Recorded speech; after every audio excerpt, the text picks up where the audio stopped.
Good morning, everyone. It's Saturday, which means it's time for yet another Salty Saturday morning. I am your producer, belabored, put upon producer, Mr. Kadish, as acknowledged by everyone from the Friday Night Tights crew, except Matt Vader 74. Speaking of which, I do not acknowledge you.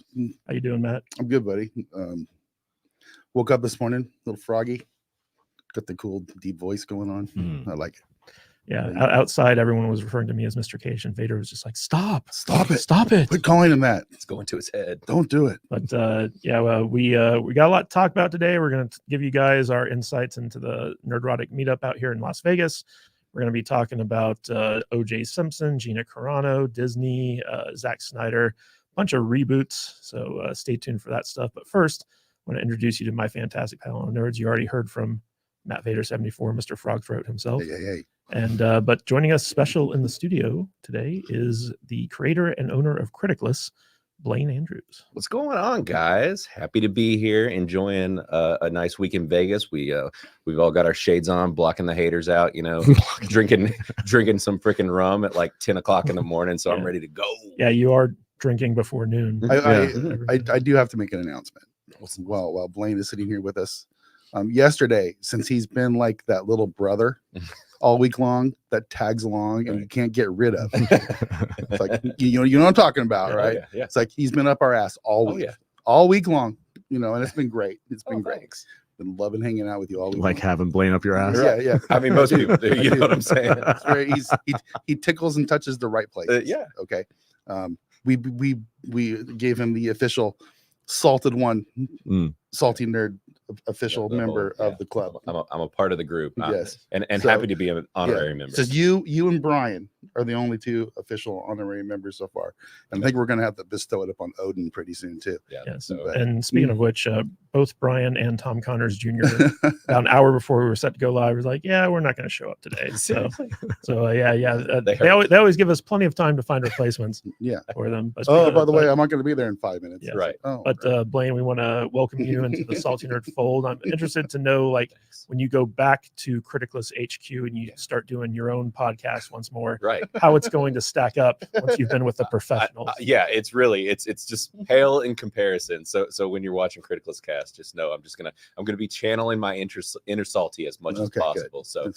So now that Salty himself and I are drift compatible, you know, we're on the same brain. So there was a moment here, before I get to that story though. So joining us in a rare appearance on the Salty Saturday morning is our fearless leader, Alex, the Salty Nerd. Hello, everybody. Welcome. He woke up early to be here. He's going to be drinking a beer. There you go. I wanted to crack that open this morning as well. So that he can drink with his drift compatible brother. My brother from another mother. Right. Cheers, brother. It's it's weird watching you two bond this week. It's very they're literally the same person. Yeah, they are. It's like right before we went set to go live, they were talking about drinking before noon, and I forget what I said, but I said something, and they were both just like, "Sweet." Yeah, like at the exact same moment, we both went, "Sweet." It was the same tone, the same temperament. And I was like, you guys really are different halves of the same brain. Yeah. It's very strange. But Alex, welcome to the show today. And since we're in studio, for those of you out there who are used to Mr. Kadish running the Salty Saturday morning, I'm just going to sit here and push buttons and let our fearless leader, the great and talented Alex, the Salty Nerd, run the show today. So if it sucks, this is why. We keep telling Alex, "Good bro, this is a Salty Nerd production. You need to be on. I need to be here on Saturday. I like to sleep in on Saturdays. You guys want to wake up at 9 o'clock, talk about news?" I'm like, no. I am here today in studio. That's one of my favorite things to do, is hang out in studio. I'm not much for the webcam talk stuff, but I'm super happy that we're all able to get in together in the same room. And Blaine, it's been a pleasure with you. But we had an amazing week this week with the FNT crew here in our town. We went to 2 different Millennium Fandom Bar meetups, and there was still another one that we were just like, I think we're gonna just hang back for this one.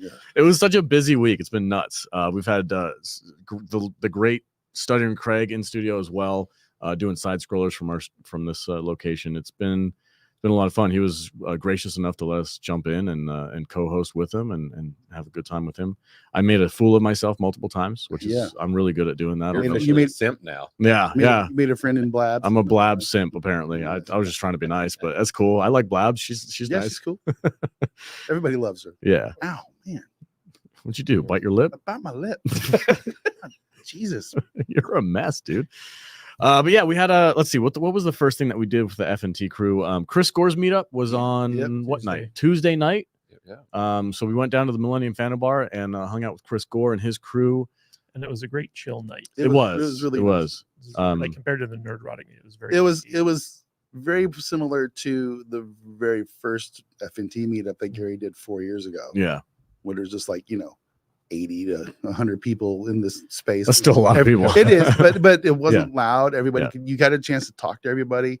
We could sit there in the bar and talk to each other at the same level without having to yell and talk. And it was just really nice, and everybody was there, and everybody. I wasn't expecting that. Like we showed up. I was just wanting to go say hi to Chris and hang out because we had his Attack the Dock at the movie theater last year. I was like, I got to know him there. He was a super nice guy. So I just wanted to go say hi, and it turns out that like everybody was there. Ryan Kennel, Nerdrotic, Gary, his wife. They were all there. Geeks and Gamers.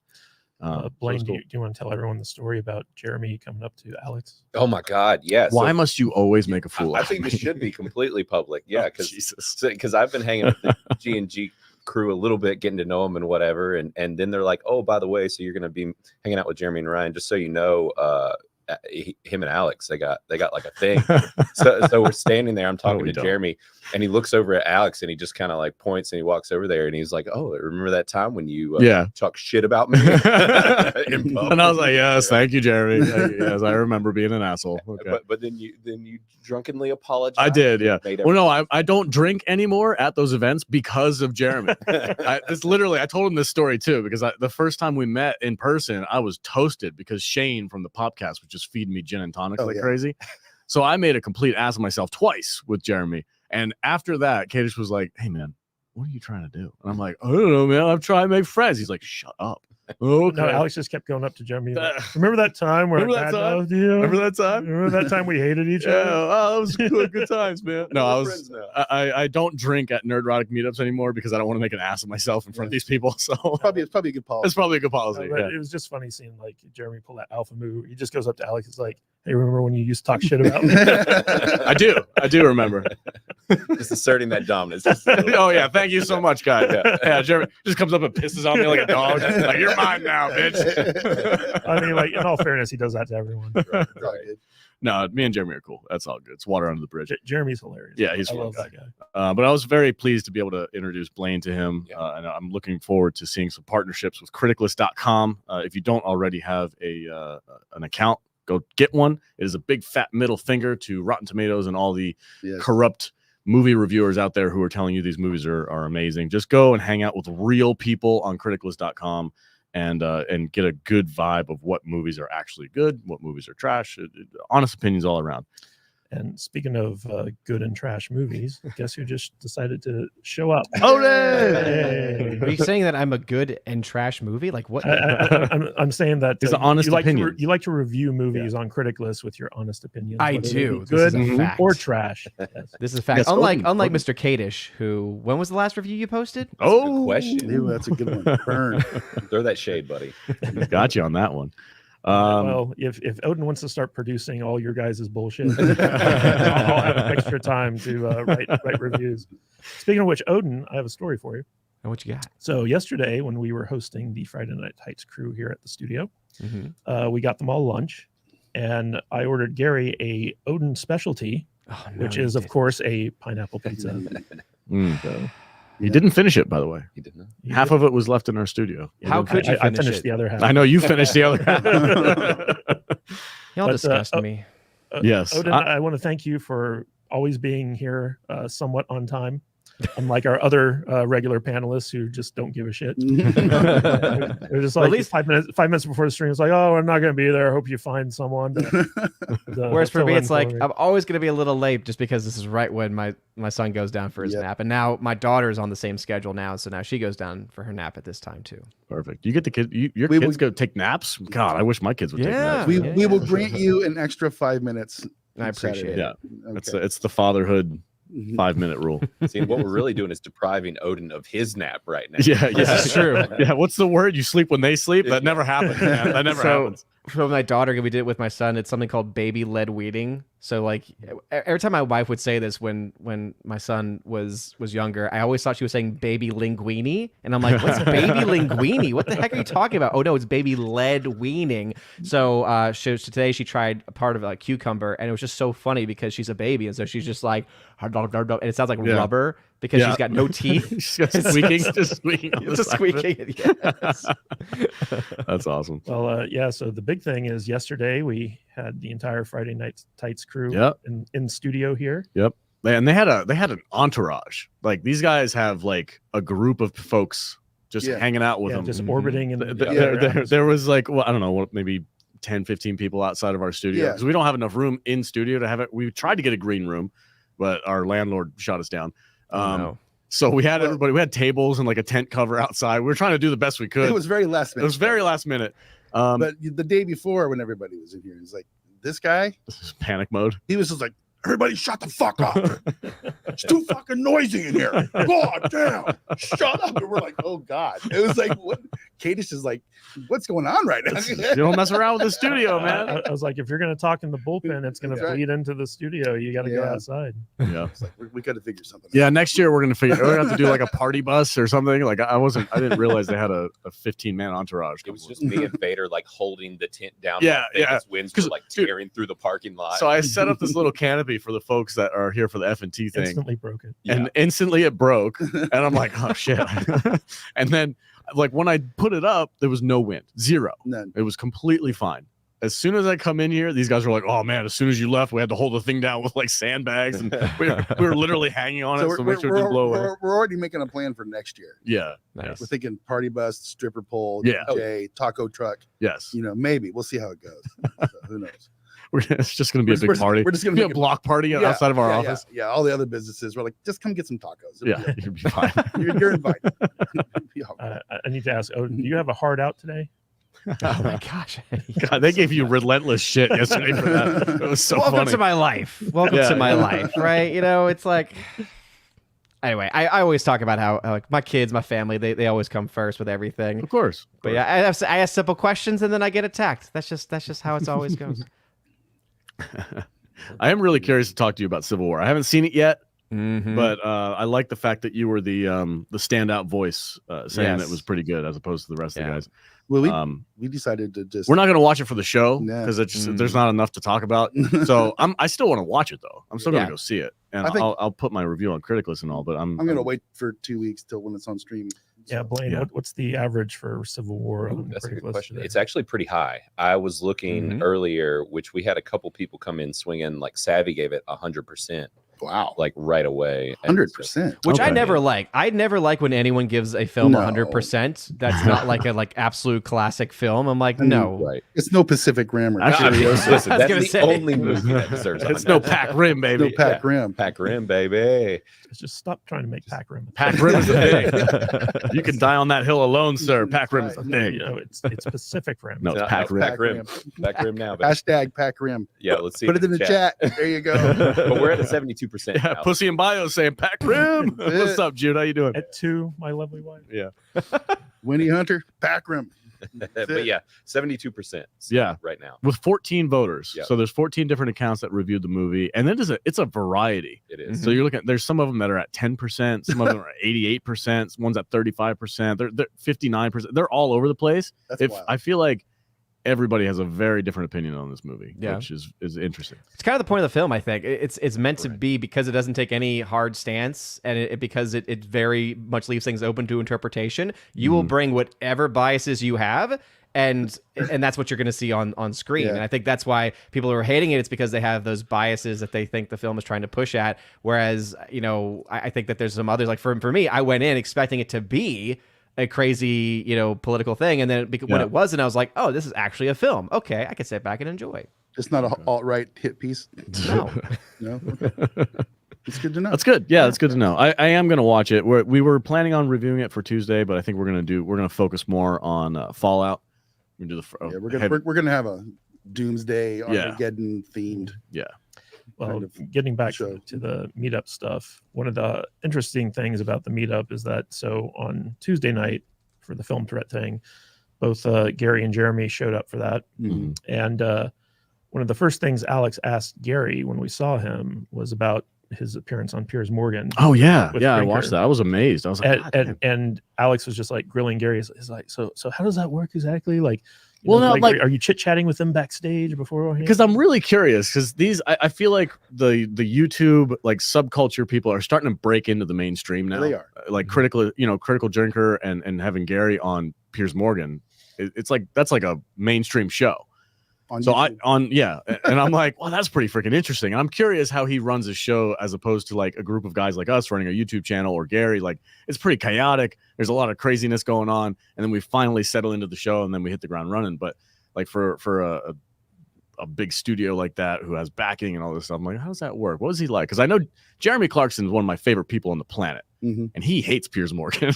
And I'm really curious. I'm like, was that guy a douchebag to you off stage? Like, was he like? He's like, I didn't even really talk to him. He just kind of like the show started and we just went into it. Yeah. I'm like, oh, okay. Yeah, Gary's like, I call in, I sit there until they bring me live on air. Yeah.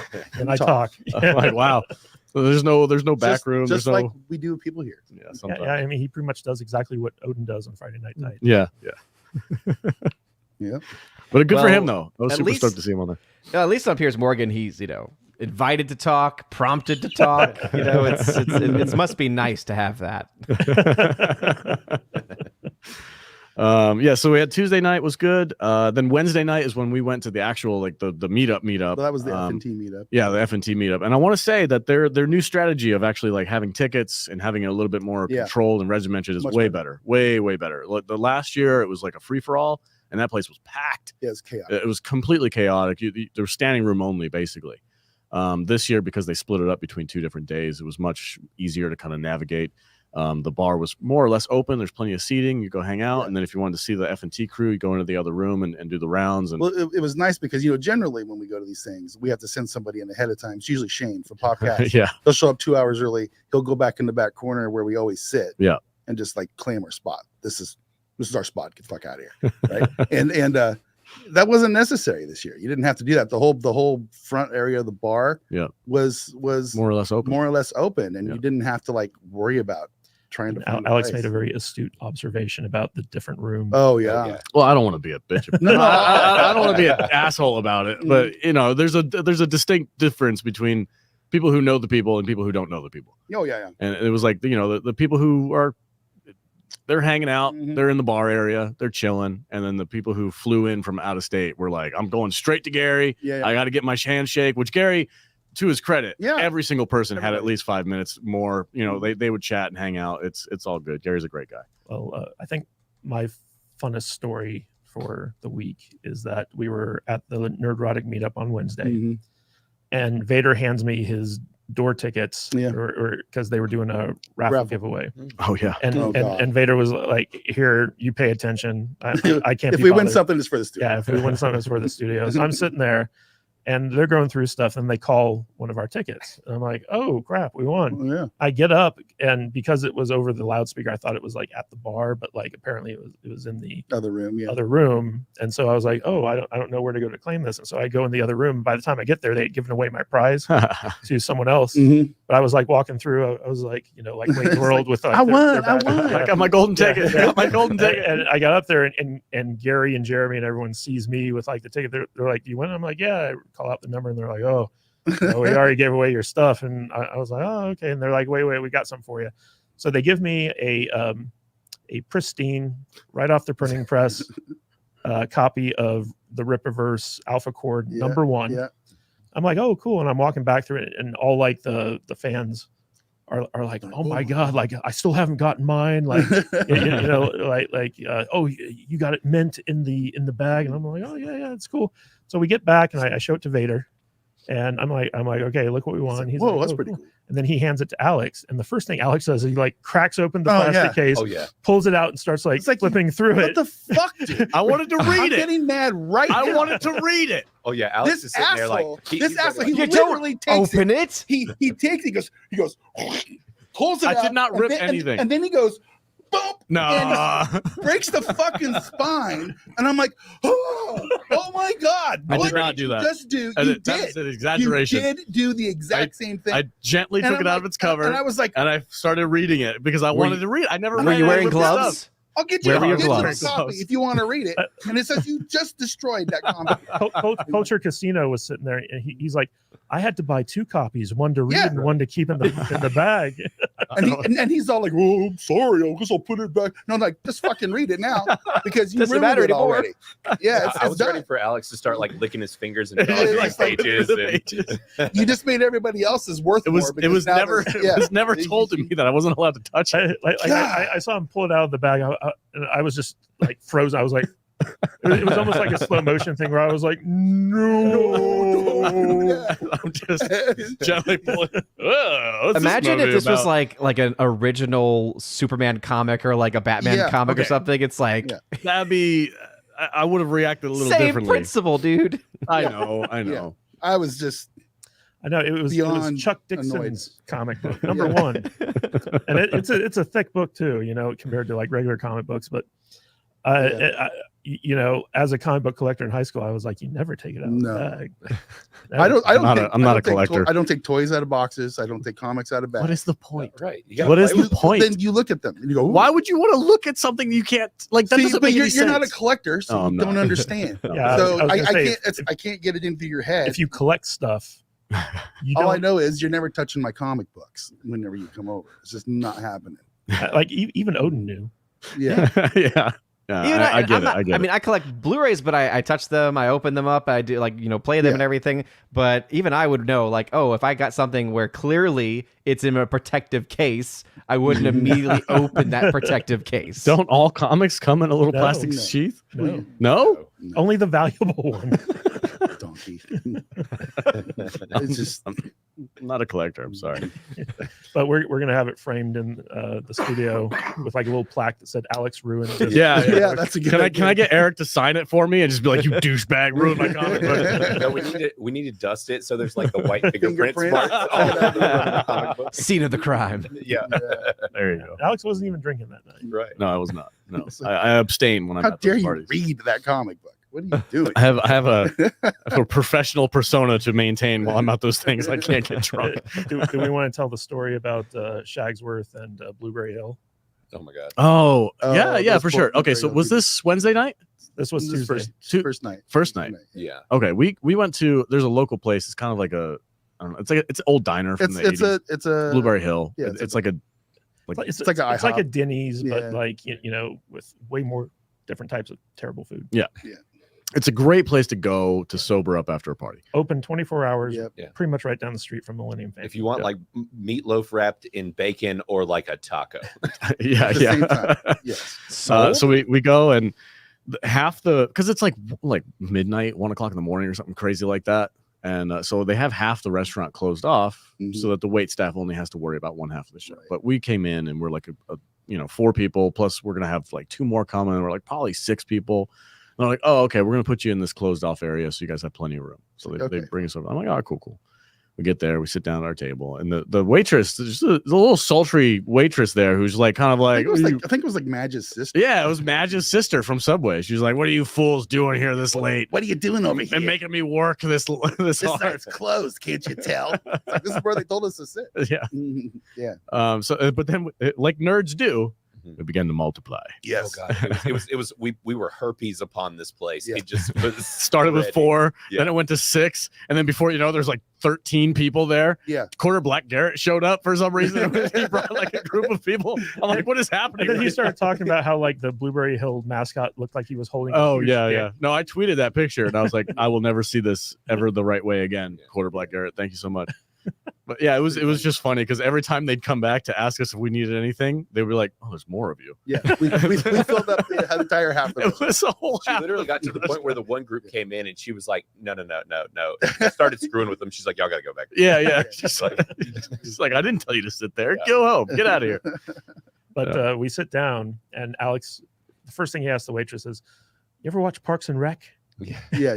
Oh yeah. Well, I kind of messed it up a little bit this week because I was working too much, but I've been on the carnivore diet, so I'm like only eating meat and everything, and I've been maintaining it for a couple weeks, and then I went to this restaurant, and I'm like, I don't know, I'm not gonna get pancakes, I'm not gonna get all this nonsense. I'm like, have you ever seen Parks and Recreation before? She's like, yeah. I'm like, remember that scene with Ron Swanson when he was like, I want you to bring all the eggs and bacon you have. And she's like, I got you. And she literally sent me a freaking plate. It was a plate of bacon and a plate of eggs. And I was like, she treated you well. She did. It was the most eggs and bacon I think I've ever seen. Oh, yeah. Yeah, you guys, you're not going to finish that. I watched you guys pound down way more food than I ate. I just had chorizo and eggs. That wasn't that huge of a deal. Which now also, for those that don't know or haven't seen, I've made an official GIF of the Meat Master over here. So there is that. We were in the movie theater, and what Alex, movie did we see? We went and saw Monkey Man. That's why you've already forgotten it. That movie's terrible. But yeah, so Alex was just sitting in the movie theater, like whole fisting a giant hot dog. Oh yeah, I was like, and so we have a GIF. If anybody wants it, let me know. I will send it to you. And it's just Alex just shaking that meat. So he goes up to the counter at the movie theater and he goes, can I have a hot dog, but just a hot dog, no bun? And the store manager looks at him and is like, yeah, I'll charge you full. A hot dog, no bun, just a hot dog. Yeah, just a hot dog. Yep, that's it. It's all he wants, the wiener. Just the wiener. Just give me the wiener. It's like, okay. It's so weird. Going to the movies with Alex anymore is very strange. Why? Because he orders things like a wiener. Yeah. With no bun. I just want some beef, man. But I will say, I know my wiener. Right. I will say I missed Odin this time because my introduction to this entire community, I was with Odin like 2 months ago when it was in person, and we didn't have Odin this week, and you were missed, buddy. Oh yeah, I just couldn't make it. I had work obviously, and it's just I prefer driving to flying, and that would have been a day's drive. Oh, dude, Jeremy's psycho. He freaking drove like 35 hours.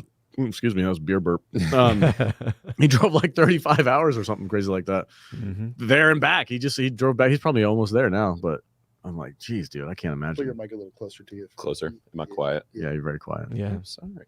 Put that thing on. I'm usually way pretend too it's loud. pretend it's Alex's wiener. Whoa. No, that didn't sound right. No. Other wiener, this hot dog. No, that doesn't sound right either. God, there's no right way to say it. Let's talk a little bit about yesterday's FNT recording here, and then we'll move on to the topics of the week. I mean, I don't know. It's for us, it's pretty standard. Like the folks show up. We had the studio set up ready for them. We were able to get a 5th spot at the table plus a 5th camera. Yep. So Pr0n was here in studio with us. Pr0n was pretty cool. Yeah. It was funny when I ran into him on Wednesday night.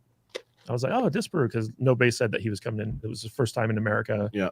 All this stuff, and I told Vader and Alex about it, and they're like, oh, he's here. And then like yesterday, he showed up. And they finally got to see him in person. Very cool guy. Very cool guy. Yeah, very nice guy. I didn't realize that we were so close to him because you guys had him on Saturday's show. You guys already had a relationship with him. I watch his videos all the time, but I've never actually gotten to talk to him. So I was like, oh shit, I know you. Like, I didn't even know he was in the studio until I walked in. I'm like, oh shit, that's what's up, badass dude. Nice to meet you. Very nice guy. And remind me of the gentleman's name who did the cartoon for the subway thing. He's also brand new to the country, visiting.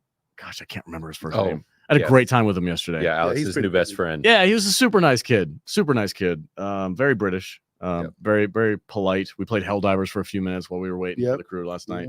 Good times. Across the board, it was a lot of fun. Ryan showed up hungover. Oh, hungover as hell. Very hungover. He ate half of a deep dish pizza, half of a foot-long mozzarella stick, and some donuts and some French fries. And I'm like, where you're so small. Where does it all go? He's such a skinny dude. I'm like, and he's just pounding down all these freaking food. He's like, I feel like shit. He He's just like moonwalked out of the studio, just straight out the door. He walks over to me when he first gets here. He touches me on the shoulder and he looks. He's like, listen, man, I'm leaning on you to have alcohol here. And I'm like, oh yeah, bro, I got everything you need. I'm like, there's scotch, there's whiskey, there's freaking vodka, there's gin. What do you want? He's like, give me a rum and coke. I'm like, okay, I got you, buddy. He's like, you're a lifesaver. I'm like, all right, man, cool. You gotta keep that rolling. You gotta keep it rolling, dude. He's win in Vegas. He goes hard every time. Yeah, every single time. I got it. It's True Culture 7 True Culture. at True Culture 7 on Twitter. He's a good kid. yeah. Oh, True Culture. Yeah, Yeah. Thank you very Good much for dude, reminding me. Yeah. If anyone's seen our little trailer of the subway story where Vader first met Madge, to try to get some Madge. cups. That bitch was over there smoking yesterday, spying on us.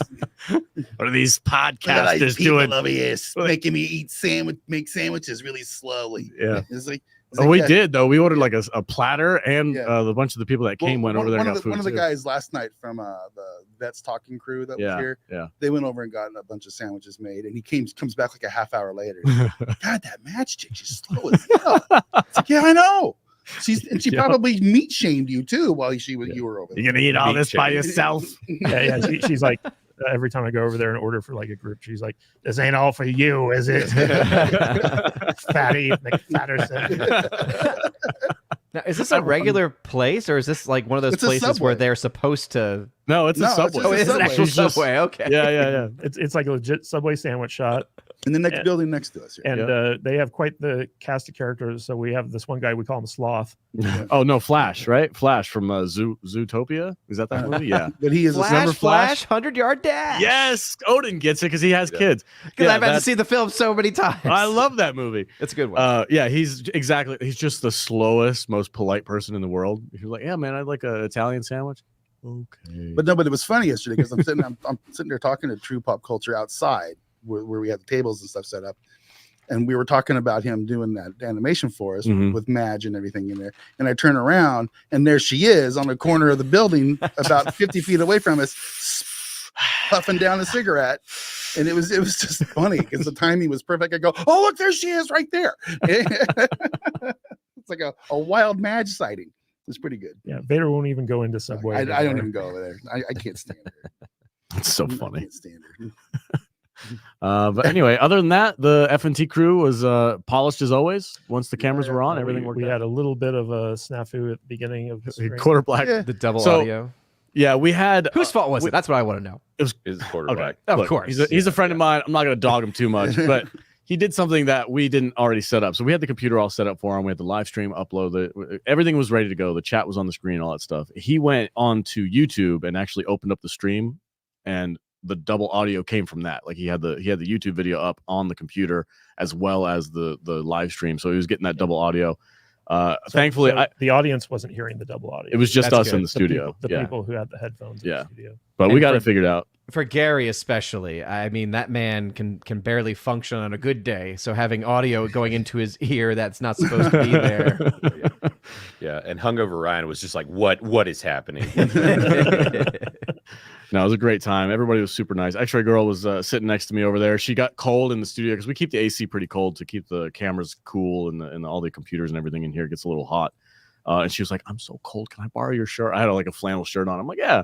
So that flannel shirt she was wearing, she borrowed it from me that day. I'm like, you can keep it. It's fine.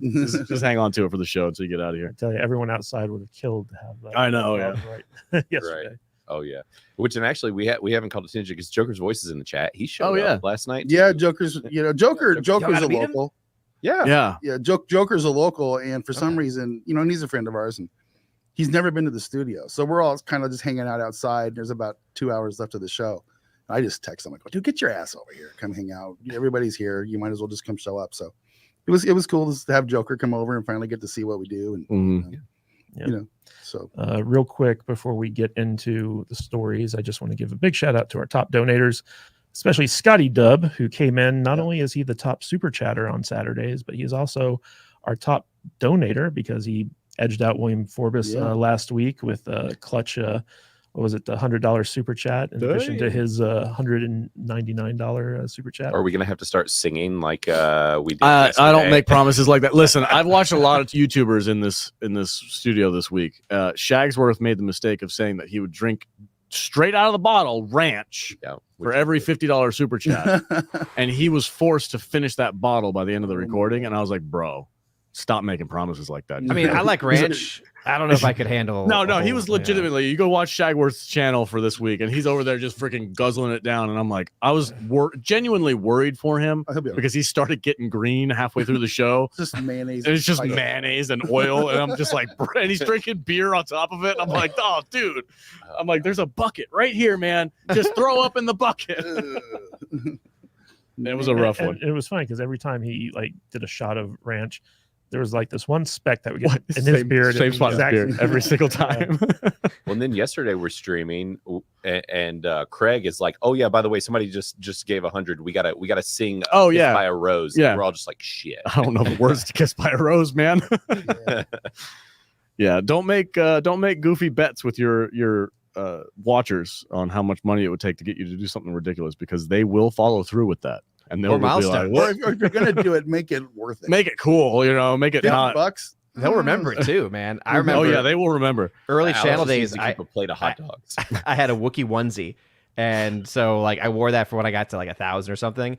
And so it was like, all right, when you get to 10,000, you need to do something extra crazy. And so I was like, okay, this is when I was living in Louisiana. So I was all right, you know what? I'll go to Popeyes in my Wookiee onesie, and then I'll order food and eat it, because I was like, I'm never gonna get there. And then I finally did, and this had been months later, right? It had been a while, and so I was just like, oh yeah, it's gonna be fun. And then someone, of course, who'd been around forever, is like, so when you going to Popeyes? And I'm like, no, you remembered. No. Yep. There was a while ago where Vader said if we can get to 10,000 subs, you get a tattoo on his ass. Yeah. But that didn't happen. Didn't happen. Well, you were smart because you put a deadline on it. Yeah, but it was a doable deadline. Oh yeah. I gave him like 6 months just to, get us to like 15K or it was something. like 10,000. Yeah, we were like at 1,200 at the time, and I said 10,000 by July 4th is what it was. And we'll live stream me getting our logo tattooed on my butt. Yeah. And our audience was like, "That's not motivation." We will pay not to see it. Yeah. We're gonna make sure nobody subs to your channel. I told everybody yesterday on Twitter that I was thinking about selling my shower water. But I haven't got any takers yet. No hits. So, no. There's not one. Isn't there one guy that loves you that would maybe buy it? William Forbes? No, but he did offer to cook for you. He did. There you go. Yeah. He's a professional chef. He's like, I'll come out to Vegas and cook for you. What would you pay for some Matt Vader shower water?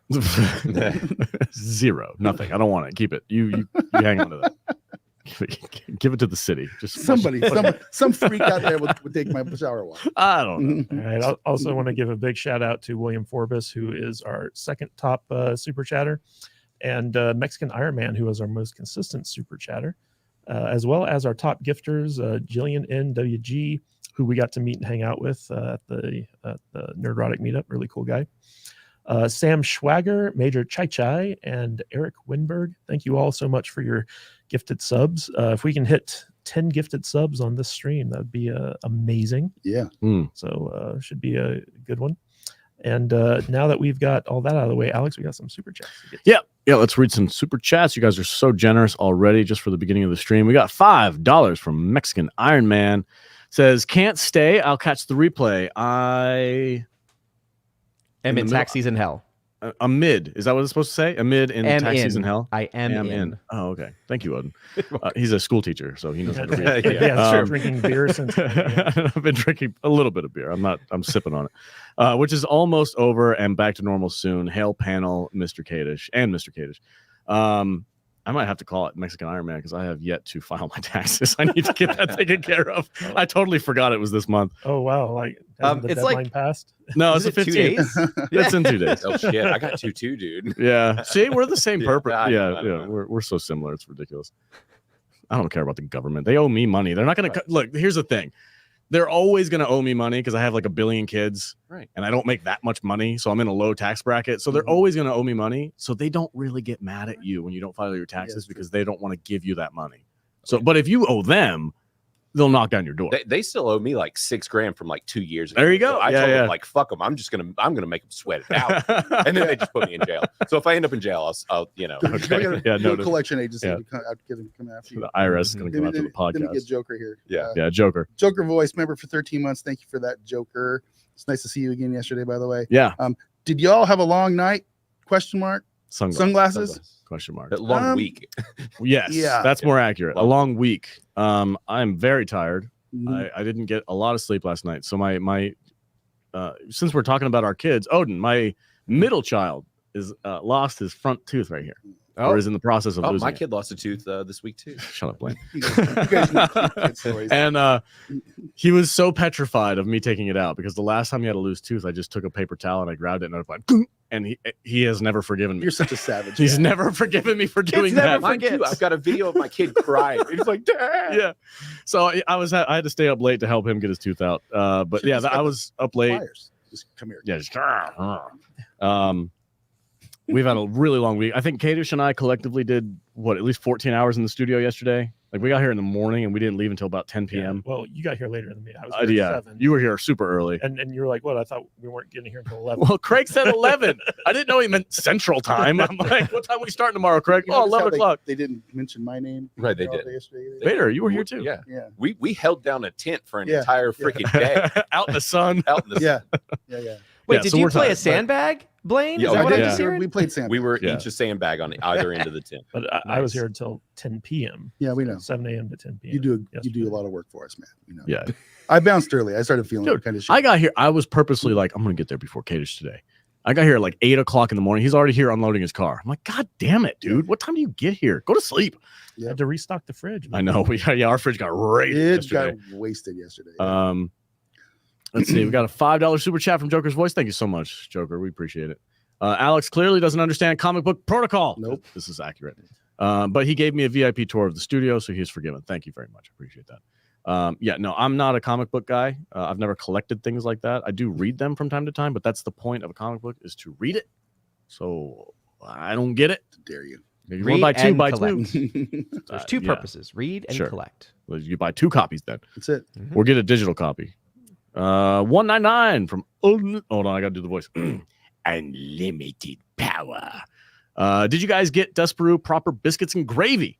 I think somebody mentioned that they did take him out to dinner Oh, did they? and they got him biscuits and gravy. Some They would have buttermilk had to biscuits fly and him sausage to the gravy. south to get proper biscuits. This is true. Listen, This is also they should have just got me in a kitchen. I would have made the best biscuits you and go. gravy he's ever had. But I did get a chance to pour that gentleman a nice glass of scotch, which was There you it go. was great. He's like, do you have any proper scotch? Actually, I do. I have a whole selection for you. Which one do you want? So that was nice. Super nice guy. Thank you. Unlimited power. All right. Manga Defender 98 for $10. Holy cow. Thank you so much. I watched Star Trek Discovery. Why? Season 5. It was a total disaster. Could have told you that. So I put on PR Lost Galaxy instead. Can somebody educate me? What is PR Lost Galaxy? LG had likable characters and writing that respected my IQ. Good. A kids show from 1999 is better than the STD. Yeah. I believe that. Pacific Rim Lost Galaxy. I don't think That's that's Pac Rim? That's not the name of What the is cartoon, PR right? Lost Galaxy? I'm kind of curious. No. Public It's a kids relations. show. Chat, help us out. Kids show from the late 90s. That's probably why it's good. It's from the late 90s. I really would kind of hope the show's name is Public Relations because Right. as a kids show, that would just be like, "What'd you watch last night? Public Relations." And we got another super chat from Pussy and Bio. What's up, Jude? Miss you this week. I broke into Vader's car on She Wednesday. did. She did. Tell me the story about this. Just real quick. Jude, I picked Jude up to go to Power his Rangers. tour. Oh, I'm sorry. It's Power Rangers. Oh, Power. Power Yeah. Rangers. I'm sorry. We should have put that one together. Oh, that makes sense. Yeah, that was. Yeah. sorry. Okay, go ahead, Jude. Story. Oh, so I took Jude to the meetup with me on Tuesday night, and when Yeah. we got there, like a donkey, I left my keys in the Jeep and locked all the 4 doors. But what most people don't know is the back panel is always open. I always forget to lock it up. But it's kind of tight and really awkward. So it's really kind of a pain in the ass to climb back and throw over the seats and everything. So Jude volunteered and went in there, and she squeezed her way in and rescued my keys for me. Nice. And it was kind of funny because, well, I'm gonna be nice and not say anything else. It was just- I was gonna say, I'm like, there's something dirty rolling around in your head. I was like, her crawling around over seats was kind of awkward. Is this like and a amusing. stepbrother? I'm stuck in the dryer situation. Like, is that what you're? Yeah. What's happening? That's here? his wife, dude. I know, Sounds like I a know. video that's about to happen. Yeah. But No. Jude's listening right now. nothing crazy. It was just funny, and I appreciated Jude because otherwise I was gonna have to go get some little dude out of the meetup to crawl into Right. bed with Jude. Like, It's like, yo, I need a little get a person. little dude from the strip, you know. and Yeah. Get Pop Culture 7. He's a skinny little guy. Right. Yeah. He would have worked perfect. He would have worked perfect. Yeah. We got a $2 super chat. Says #cancel Disney Plus. I'm all for that. Yeah, sure. I'm all for that. The only reason why I have Disney Plus is because it has Bluey on it. Yeah. And the legacy stuff. That's with my kids. Yeah. All the old stuff. Oh, yeah. My wife, she was trying to find movies that my kids hadn't seen yet. And she was like, you know what? I went to the old school Sword in the Stone movie from Disney, and they freaking love it. They love that movie. And I was like, really? Never would have thought. Been trying to get my son to watch that, but he has his go-tos, and so when he's in that zone, he's like, "No, I don't want to watch anything new." But then every time we have tried something new, he's pretty much liked it. How old is he now? He's 3. Okay. It's crazy. He's 3.5. Yep. And I just cannot believe that he's going to be 4 this year. It's insane. Yep.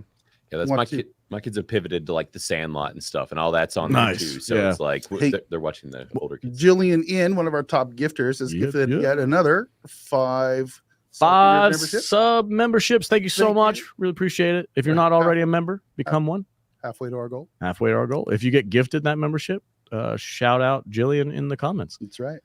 Appreciate it. Thank you so much. Yeah. Check out our members only content. We had a really great conversation the other day about what is the appropriate age to take your kid to like some old school 80s action movies and stuff like that. Like when do I show my kid Predator, with Arnold Schwarzenegger? When do I 7 years old? Is that 7? 7. Like, when do I show my kid this movie? And we had a great conversation about it. Like, what's the age range and Odin, do you have plans for when your children are older? Like when you're going to start showing them the classics, like So here's the thing. Aliens, all that stuff? That's going to be a while because he does get scared. But let me tell you, the films that he has seen and very early on in his life, Star Wars. He's seen the entire OG trilogy multiple times, so much so.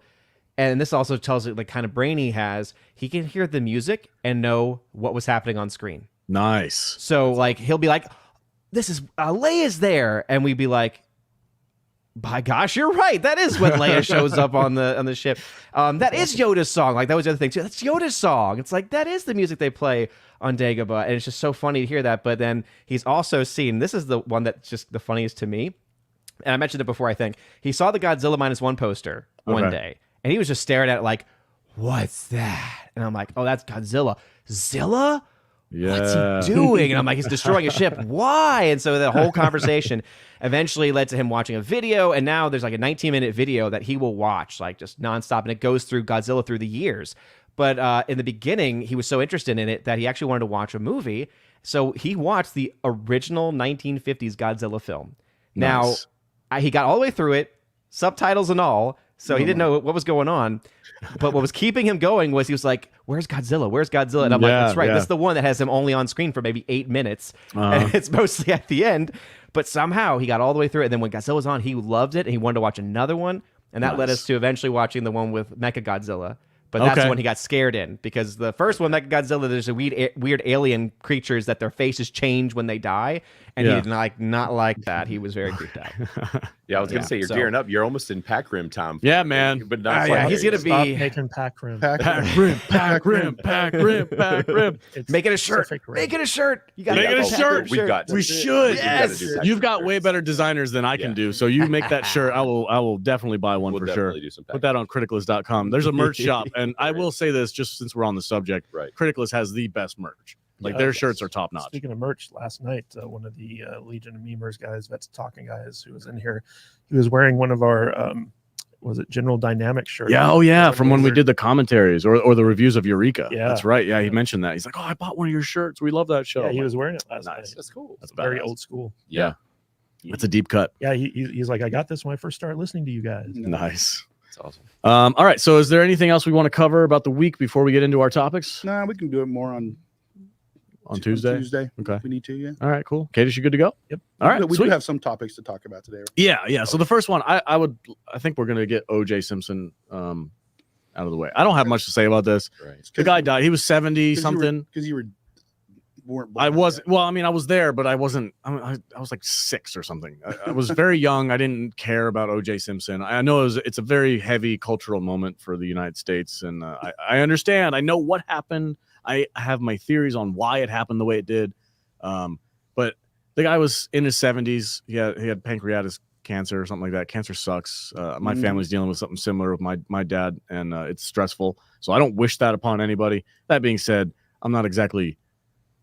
Crying I'm not tears. shedding tears for OJ Simpson. I'm No. sorry. If you're a big fan of his, you do your thing. But whatever is for me. Whatever. He's done and gone. That was There was a time in this country's past when if OJ had died, everybody would be like really kind of yeah. sad. You know, he was up there with a legit celebrity. Nowadays, you know, this happened and everybody's like, good riddance. F that guy, murderer. You know, Yeah. it's just weird. It is weird. His fall from grace was so weird and fast and crazy. But Murder will do that. he ended up in Vegas playing golf every day Yeah. for the last third of his life. getting kicked out of casinos because I'm they like- don't want the bad press. For real? Oh yeah. That's hilarious. Yeah, the casino I worked at, man. when he first got out of jail, he moved to town, hmm and he showed up at the place I worked at. He was there about 30 minutes, and they just made a decision to get his ass out. It's like, nope, you got to go. You attract the wrong, the wrong Element. things, the wrong element. Yep. So you got to go. Hey, remember when he got arrested for stealing his own stuff? Yeah. Yeah. Well, that they put him away for like a long 15 time for years, that, right? 15 years or something like that. That was Pardon me?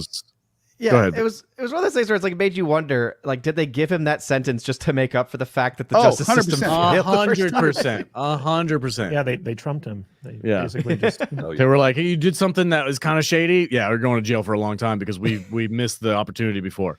That's what it was. Yeah, but OJ was like, that was my stuff. I owned it. Go to jail. It doesn't matter. Murderer. Yeah, no. It's one of those things. Go ahead, Odin. Sorry. I'm so sorry. My bad. No, I'll let you talk. I know FNT doesn't let you talk. I'll let you talk. Oh, I appreciate it. But I was just gonna say it's one of those weird things because it's terrible what he did, and obviously, like anyone with a brain knows, okay, the guy got away with it. But at the same time, without him having done these terrible things, this is where my brain goes. You wouldn't have the amazing, hilarious clips from SNL from the Norm Macdonald days. Yeah. So it's like, would you give up the Norm Macdonald jokes? I mean, personally, yes, I would because people's lives, right? Objectively, but still. Culturally, Did we call out Jillian in for gifting 5 stars? we did. Yes, we did. And Brett. We have one more super too. chat. Well, I mean, we might as well get to it. We usually wait. I think. Do you guys do the same format that we do on Tuesdays? Well, we haven't started the cuts. Okay, Yet, so all right. yeah, you're fine. Brett for $5. Thank you so much, man. Appreciate that. I am in the middle of another rewatch of Eureka right now. Long live 2006 to 2014 era sci-fi shows. Yes. Oh, that was peak sci-fi. That was peak pretty good. sci-fi. There's a lot of good stuff in that era. That was It was a fun show. Was it Warehouse 13. yeah. Doctor Who. Yeah, Warehouse 13. And it was a lot of those cool episode of the week. Like Mhm. we got away from that. Battlestar Galactica. Yeah, the serialized stuff. And Firefly. Yeah. Firefly's my favorite. I know That was on Fox. Love it. though. it only got 14 episodes, but it's a phenomenal out of show. order. Oh, there's so Yeah, many bad things. yeah. They set that thing up for Yeah. failure for sure. What show?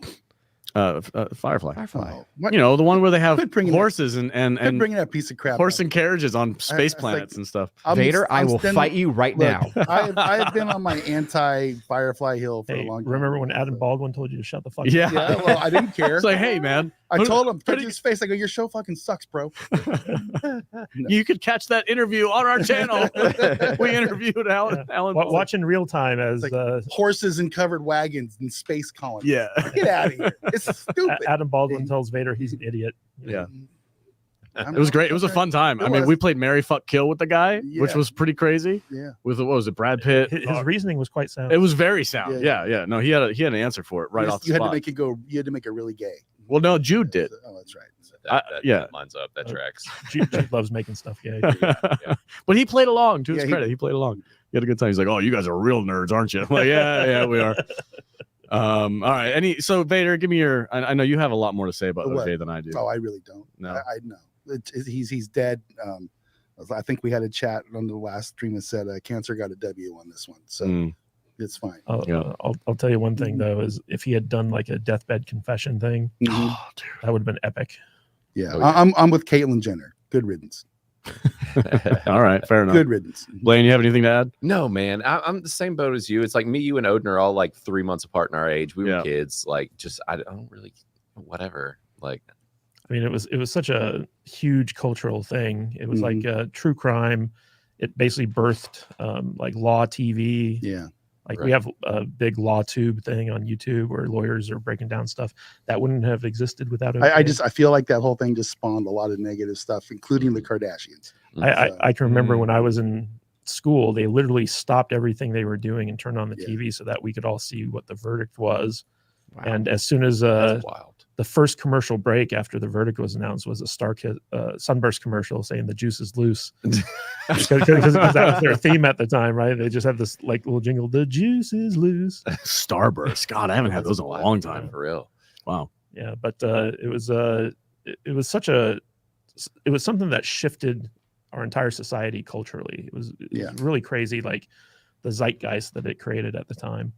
And if you're too young to remember it, it's kind of a shame, because it was really like a wild period in the 90s when that happened. Like I can remember like every night before I go to bed, like the family would get around, we'd watch like the latest thing on CNN about OJ and the trial and like what was going on and whether or not he was actually guilty. Everyone was like, he's guilty, he's guilty, he's guilty. I felt that was kind of unfair because like we hadn't even gone through the trial. We hadn't seen the evidence. They're just like, oh, he did it. So.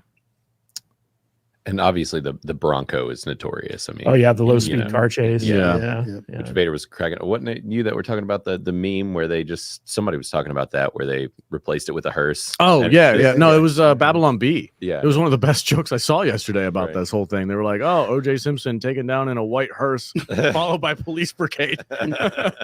Reenacting the chase. I thought that was so funny. Brutal. Freaking Babylon B is a savage. I love him.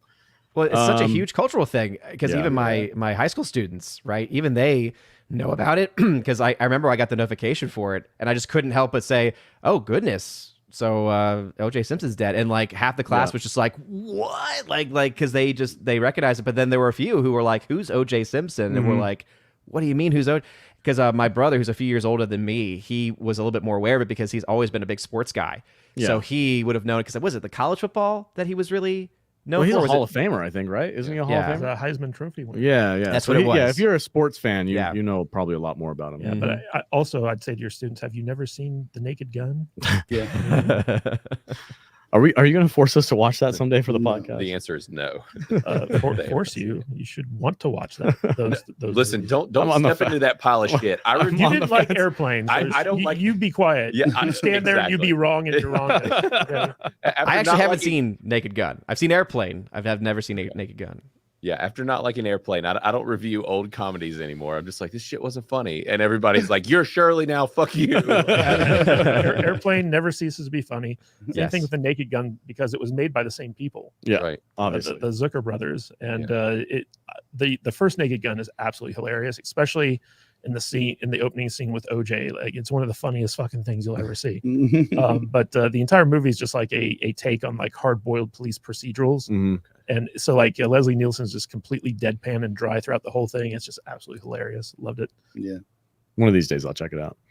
I think we're good on OJ, right? Yeah. We're good to go. Okay. Rest in hit whatever. We got to hit the B button. The break button. Boom. The boom, bitch. Cool. All right. Next up, I believe, if my producer will agree with me, is Gina Carano. Gina Carano's back in the news again with her lawsuit against Disney. This is a big deal. And I'm rooting for her. I don't know if you guys know this or not, but Tucker Carlson released his interview with her yesterday afternoon or evening. And the interview is fine. There's nothing in there I don't think people who are already aware of what's going on with Gina don't already know. Like, the interview was kind of I don't want to say it's softball, but it didn't cover anything that we don't already know what's happening. It was basically like him saying, hey, what happened? How did it happen? Who were the culprits? And what's happening right now with Elon and his lawyers. Apparently, one thing I didn't know is that Gina has actually never spoken to Elon directly. It's always been through her. Oh, really? Yeah, his lawyers are the only ones that she's had contact with, according to her in the interview. Yeah, I'm rooting for her. It sounds like she's leaning more on the defamation lawsuit as opposed to the wrongful termination thing, because that can be a little sketchy, especially in California. You never know. But the defamation thing is real. She went over basically everything that happened to her, and we've all been following this since day one. She wasn't technically under contract when this all went down, right? They just didn't bring her back. Was she in between shows? Because she was scheduled to do the Republic. Well, I don't think there was a contract, like Star-Lord Republic show. Either way, I mean, it did but affect her. but they definitely defamed her. Oh yeah, they blacklisted her from Hollywood. Her career. Yeah, absolutely, they blacklisted her from So Hollywood. there's a part in this Variety article that I want to read to everyone because it's so interesting to me. So basically, Carano has alleged sex discrimination, arguing that Disney took no action against male actors Pedro Pascal and Mark Hamill when they made social media posts antagonizing or analogizing President Trump and his supporters to Nazis. Disney argued that those statements were not comparable to Carano's and also that it would not matter if they were.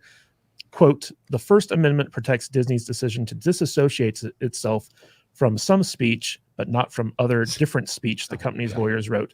The First Amendment mandates deference to the speaker's own decisions about what speech to associate with, even if others might consider those decisions internally inconsistent. Carano thus cannot stake out a discrimination claim by alleging that Disney accorded different treatment to different statements by different actors, even though that's the very definition of discrimination. It's like, look, we could be completely hypocritical, but it's okay because we make the rules. It's such nonsense. Well, of the people at this table, Blaine is the one who's actually like doing something to try to further free speech here. Yeah. I want to get his take on Disney's statement and whether or not you agree with it. Yeah, no, I absolutely do not. And that's my thing where it's like, look, if you are going to do something like this, it's just madness to me to inject these type of politics into your company. And that's kind of been our thing from the get-go. Is it's like, I don't care if you're left wing, right wing, where you sit, like we're not going to nuke you unless you're doing something actively illegal. And that's the thing is that Disney watched as multiple of their employees kept taking political action over and over and over again. And then they're making a very political statement by choosing who they want to discriminate against. And that's just freaking bullshit. And we're going to be the same way with our users, where it's like, we're not going to get rid of your account because you have an opinion that, someone doesn't like. It's like, if you're not doing anything illegal, then say what you want. Yeah, but it's funny, like Disney's lawyers are basically saying that yes, there's unequal treatment because it's under our First Amendment right, but at the same time what they're admitting to is that they're purposely discriminating against her because they're not holding everyone to the same standard. In that statement, they basically admitted that they are doing this because of political differences. I mean, if their employees are making political statements and comments about things that they agree with, that's totally fine. Then it's okay. And that's ridiculous. It's fine. But if you have like one little dissenting opinion, that's like you got to go in front of the panel and you got to apologize to 40 people on a Zoom call. The 40 alphabet freaks. Oh man! Like if you guys have seen the 3 Body Problem, the first episode, yeah, where they have the struggle session, segment where basically everyone who was dissenting against the Communist Party was brought out and basically tortured publicly until that's a hard scene to watch. I mean, that's so real. That's essentially what they did to Gina Carano. It is where they got her on a Zoom call with like 47 other members of GLAAD, and they all sat there and lectured her about like what she was supposed to do and how she was supposed to act. Like it's really nefarious stuff if you think about it. Yeah, right. Well, and it's like we talked about before the show, where it's like with me running Criticalist, it's like I mean I have my own opinions, but it doesn't speak for Criticalist. Like I'm running this company, and they're separate. Yeah, things. you like Pacific Rim. Well, no, look, I've made it clear that you have to like Pr0n. Pr0n for life. For life. No, so you're a huge hypocrite right now. Imagine if someone Blaine, imagine if someone decided to sue you because of the way that you have the badges set up, where it's like, you are forcing me to give this movie 100% if I want to get this badge. I'd be like, damn right, you don't deserve the badge. Yeah, you don't deserve the badge. I am a hypocrite here. Oh no, I'd love to get your thoughts on this situation with Gina. Did you get a chance to watch Tucker's interview with her? I haven't yet, but now that I know that it's out there, I absolutely will, because I think he's a good interviewer in general, and obviously she's always great. I'm just thinking back to Orlando because she was at MegaCon, and I was able to get in on her panel, especially towards the end with the Q&A. And she's just such a gracious person. And this was just a few days removed from Carl Weathers passing. And, you know, some jerk, you know, I think it was someone who wasn't socially aware, like brought up that and in a very weird way, like asked her opinion. And even the guy asking the question was like, all right, we're not going to bring that up right now. But then she responded anyway. And like, you could just tell like how much on her heart, like that it still was impacting her. So she's just a beautiful human being in general. But yeah, so what's always interesting about this, right? Anyone, especially who's going to be going after her, right? If someone was fired for their race, for their gender, or for, let's say, being a, you know, certain side of the Israeli-Palestinian conflict, or being a certain side of the trans, like all of a sudden you'd hear people saying a very different thing.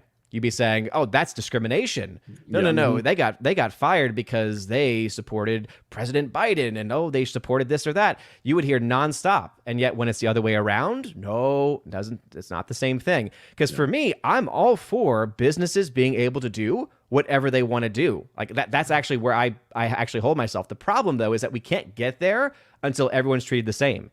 And as of right now, people aren't being treated the same. So if you're gonna fire, or if you're going to you know, be able to sue somebody for being fired for having left-wing ideology, then you should also have the same right to do so from any side of the aisle whatsoever. Because, you know, I'm of the mind that I think a business should be able to fire somebody for things like gender. But guess what? That means we get to say, this company is sexist, this company is racist, this company is XYZ. I don't have to buy from there anymore. So that's like the trade-off you get from that. But in general, yeah, because no one's being treated the same at this point, yeah, absolutely. She clearly has a case, and they've just admitted that much. Yeah, and even in this Variety article, there's a paragraph here where it says that Gina Carano refused to show support for trans rights. And what they mean by that is she refused to put pronouns in her bio on Twitter. Yeah, that's it. That's all it was. Yeah, it's so ridiculous. And they made it like, oh, she's refusing to support trans people. So ridiculous. Yeah, and this has been covered to death by a lot of people in our sphere, but it's like ways because we don't like the way you're representing our company, yada yada yada. They could have done it quietly and respectfully, I guess, and be like, hey, we're just not going to renew your contract. But no, they literally went out there and tried to make sure that she could not get work at any other studio, Right. and she had to go to Daily Wire to get a movie done, which is a whole nother thing that she talked about in the Tucker Carlson interview. I recommend you guys go check it out if you haven't. But she talks a little bit about working with Daily Wire as well. But yeah, no, Disney went above and beyond just to make sure that she's off the radar completely. And Mark Hamill and Pedro Pascal say far worse things about far more people in their Twitter stuff than she ever did. Hamill's a nutcase on Twitter. It just he's like one of those ones like, I really want to like Mark, but I can't. It's just like I can't. He's such a doofus, dude. Yeah, I would love to like Mark Hamill. I mean, I don't know what he's like in person. Apparently, he doesn't like his granddaughter. Apparently, he's a giant douchebag. Yeah, we learned the backstory to that yesterday, and I was kind of shocked. Yeah, it's a shame, man. Don't meet your heroes in Hollywood, man. Yeah. Or maybe I should say there are no heroes in Hollywood. I mean, the FNT crew goes hard after him. Yeah, they do. About his granddaughter's stuff. Yeah, that's a shame. Now, Hollywood's weird, man. But yeah, I feel bad for Gina. I really hope the best for her. I hope that the lawyers have a really strong case and they take it to task to Disney. And don't settle. When is this? When is this all supposed to go down in court? Who knows? Who knows? They're trying to deflect, but I think Elon's real purpose behind this lawsuit, because I don't think he thinks that they can actually win it. Right. I think he wants to get to discovery. I think he wants to dig into Disney's stuff and find other things that he can like leverage against them. Because you know, when Disney tried to basically like torpedo X by pulling the advertising money and all that stuff. Yeah, they got bad blood there. Yeah, for sure. I think Elon was like, you know what? Screw these guys. I'm going to go after them any way I can. And with all this stuff, it's kind of like, all right, well, take it to court then. Let them have to be public about all this shit. And it goes with all this stuff that's happening right now. It's like, all right, take it to court. Let's make it public. Let's let everybody know what you're really doing. But yeah. Well, wishing the best for Gina. I'm rooting for her. Yep. She's by all accounts, I haven't met her personally, but by everybody that we know, like Odin and Jay from During 3PO, everybody says she's just an absolutely phenomenal human being. So I'm really rooting for her, and I hope this all gets worked out, and I hope freaking Disney takes one to the chin. You know what I mean? Yeah. If we're all good on that, we're ready to move on to Mr. Zack Snyder himself. He says, ugh. Oh my as god. the resident Zack Snyder simp, I will. Are you a Zack Snyder simp? Are you a culprit? Oh no. I love to love Snyder just because people hate him so much. It's kind of like the Pr0n thing. Like, Yeah. I'm leaning into. Look, I like a lot of his movies. Stylistically, I liked Batman versus Superman. I just fundamentally disagreed with how that movie was put together.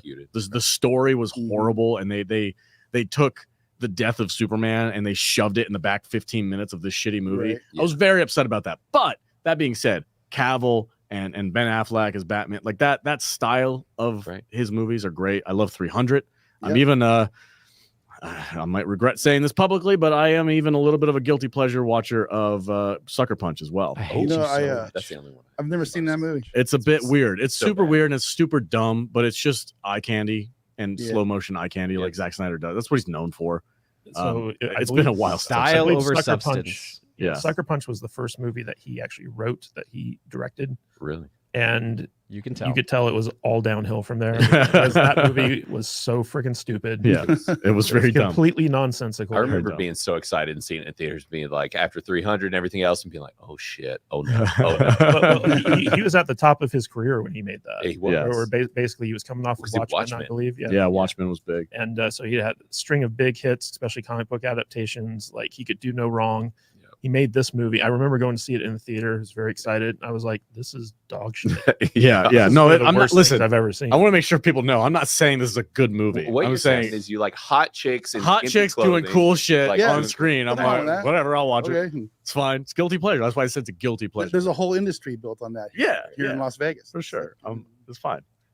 He says he wants to fix Sucker Punch. Dude, just let it go. Let it rest. Make new bad movies. Make new movies, man. You don't need to go back and fix your old stuff. Like Go- he's trying to be like a George Lucas, where he's like, I'm gonna go back and fix my old movies and Don't- make them better. Is- No, and you can't stop. fix it. You can't fix it. Don't do it. Sucker Is Punch it- can't be fixed. Isn't he making a sequel to that zombie movie with Batista in it? Oh, he already made a sequel to it. Oh, is Army. Yeah, he already did. Is it out yet? It's not Yeah. out What yet. is it called? Army of Oh, it Thieves or came something out? like that. Well, Yeah, they had a it was Army of spin-off. Yeah, Yeah, it was a that was the spin-off. spin-off. So there was Army of Yeah. the Dead, right? Was the one in Vegas. Yeah, that's it. That's it. And then but there's new- Army of Thieves. There's a which is spin-off it's that a has- spin-off of that. That has like the German guy. Yeah, Yes. that, What's that out? had no zombies. It's a heist movie. Yeah, it's a heist movie. It has no Oh. zombies in it. Now I'll say this: I am legitimately. I want to see his R-rated cut of what he intended Rebel Moon to be. I don't really. Rebel Moon was But did you terrible. hear- It was so dumb. But did you hear what they're doing with this? What are they doing? What? So I heard this last night on FNT. So apparently, like, what they're doing with the whole director's cut is that it's going to be a quote separate universe, because what they're doing is they're taking different cuts from every like different takes from every sequence and putting those in. So it's going to be a No. slightly so it's going to be different in that way. And I'm like, this is the dumbest thing I've ever heard. Snyder, thank you for continuing to prove. yourself. Zack Snyder is the type of guy who at a party will take his chip and double dip in the guacamole after he bites it. That's the equivalent of what he's doing with his movies. Yeah. I was like, oh, God. Well, stop that's it, the dude. thing. That's a bit much. Like Rebel Moon, he said he made this R-rated version as the essential. Like that's what he wanted, and then Netflix was like, "How about a PG-13?" He's like, "Yeah, sure." Where it's like, if that was your vision, just be like, "No, Netflix, it's gonna be R." Because it would be 7 hours long and nobody's gonna watch it. Well, also what's weird about it is, like, so Netflix is like, we want this to be a family-friendly franchise so that kids can get into it. But I'm like, you know who you hired, right? This is the guy who wanted to film Batman getting raped in prison. Yeah. Right. You know, like just let Snyder do what he wants, because on Netflix you don't have to stick to like a 2-hour time limit. Like you could make like a 6-hour miniseries out of your movie if you wanted to. Right. Like- wasn't sorry to interrupt you, but wasn't The Irishman? That was a Netflix movie, right? Yeah. And that was like 4.5 hours long or something Yeah, crazy. no, it was basically like, hey, Scorsese, do whatever it is you want. Yeah. Scorsese was like, cool. but with Snyder, it's like, hey, do whatever you want, but also do this. And Snyder's like, okay, Sure. so I'm just going to tank my Right. audience before I get to show them my real thing. Because watching it, I could see like there was something there. Now, granted, he pulled from a lot of other properties and all this stuff, but I'm like, I did want to see his initial version, but now it sounds like he's even. Have you seen Battle Beyond the Stars? Okay, go watch Battle Beyond the Stars and then Okay. go watch Rebel Moon Okay. Yeah. and tell me what you think. Okay. Okay. I need to do that. Yeah, and then watch Seven Samurai. Yeah. Yeah. Oh, I yeah, know yeah. that it pulls from that a lot. Well, I mean, everything pulls from Seven Samurai. Yeah, I mean, Battle Beyond the Stars was basically a sci-fi remake of Seven Samurai. Yeah. Okay. But Yeah. Snyder was basically like, I'm just going to redo Battle Beyond the Stars, It's and the no same one's going to know because nobody ever watched it. But like covered in sand filter and with metal. Well, at least James Cameron had the decency to give his spaceship boobs in Battle Beyond the Stars. It was something to look at, right? Yeah, it was Were there no something- boobs in Rebel Moon? Nope. Rebel Moon Not- was one of those mini reviews where I drop it and instantly it's just Odin being like disappointed. Yeah. Yeah, but there was a lot of attempted rape. There in was. Rebel Moon. That's what I'm saying. Like, Man rape. yeah. Remember that? Well, Remember both. that gross What? man rape thing in that Oh, bar the scene? bar scene. They tried to recreate the bar scene from the yeah. Star Wars: A New Hope, and Yeah. they slipped in a little bit of male rape in there, and I was Yeah. like, "What is happening Yeah. right A now?" little bit of gay stuff. And the strong girl had to come and save the guy from the evil rapey man. But- And I was just like, "Ugh." but stop. I'm reading this article. I'm just like, who here is asking for a sucker punch? Literally. Nobody. Nobody. No. I don't even That think most too. people. That too. Hell no.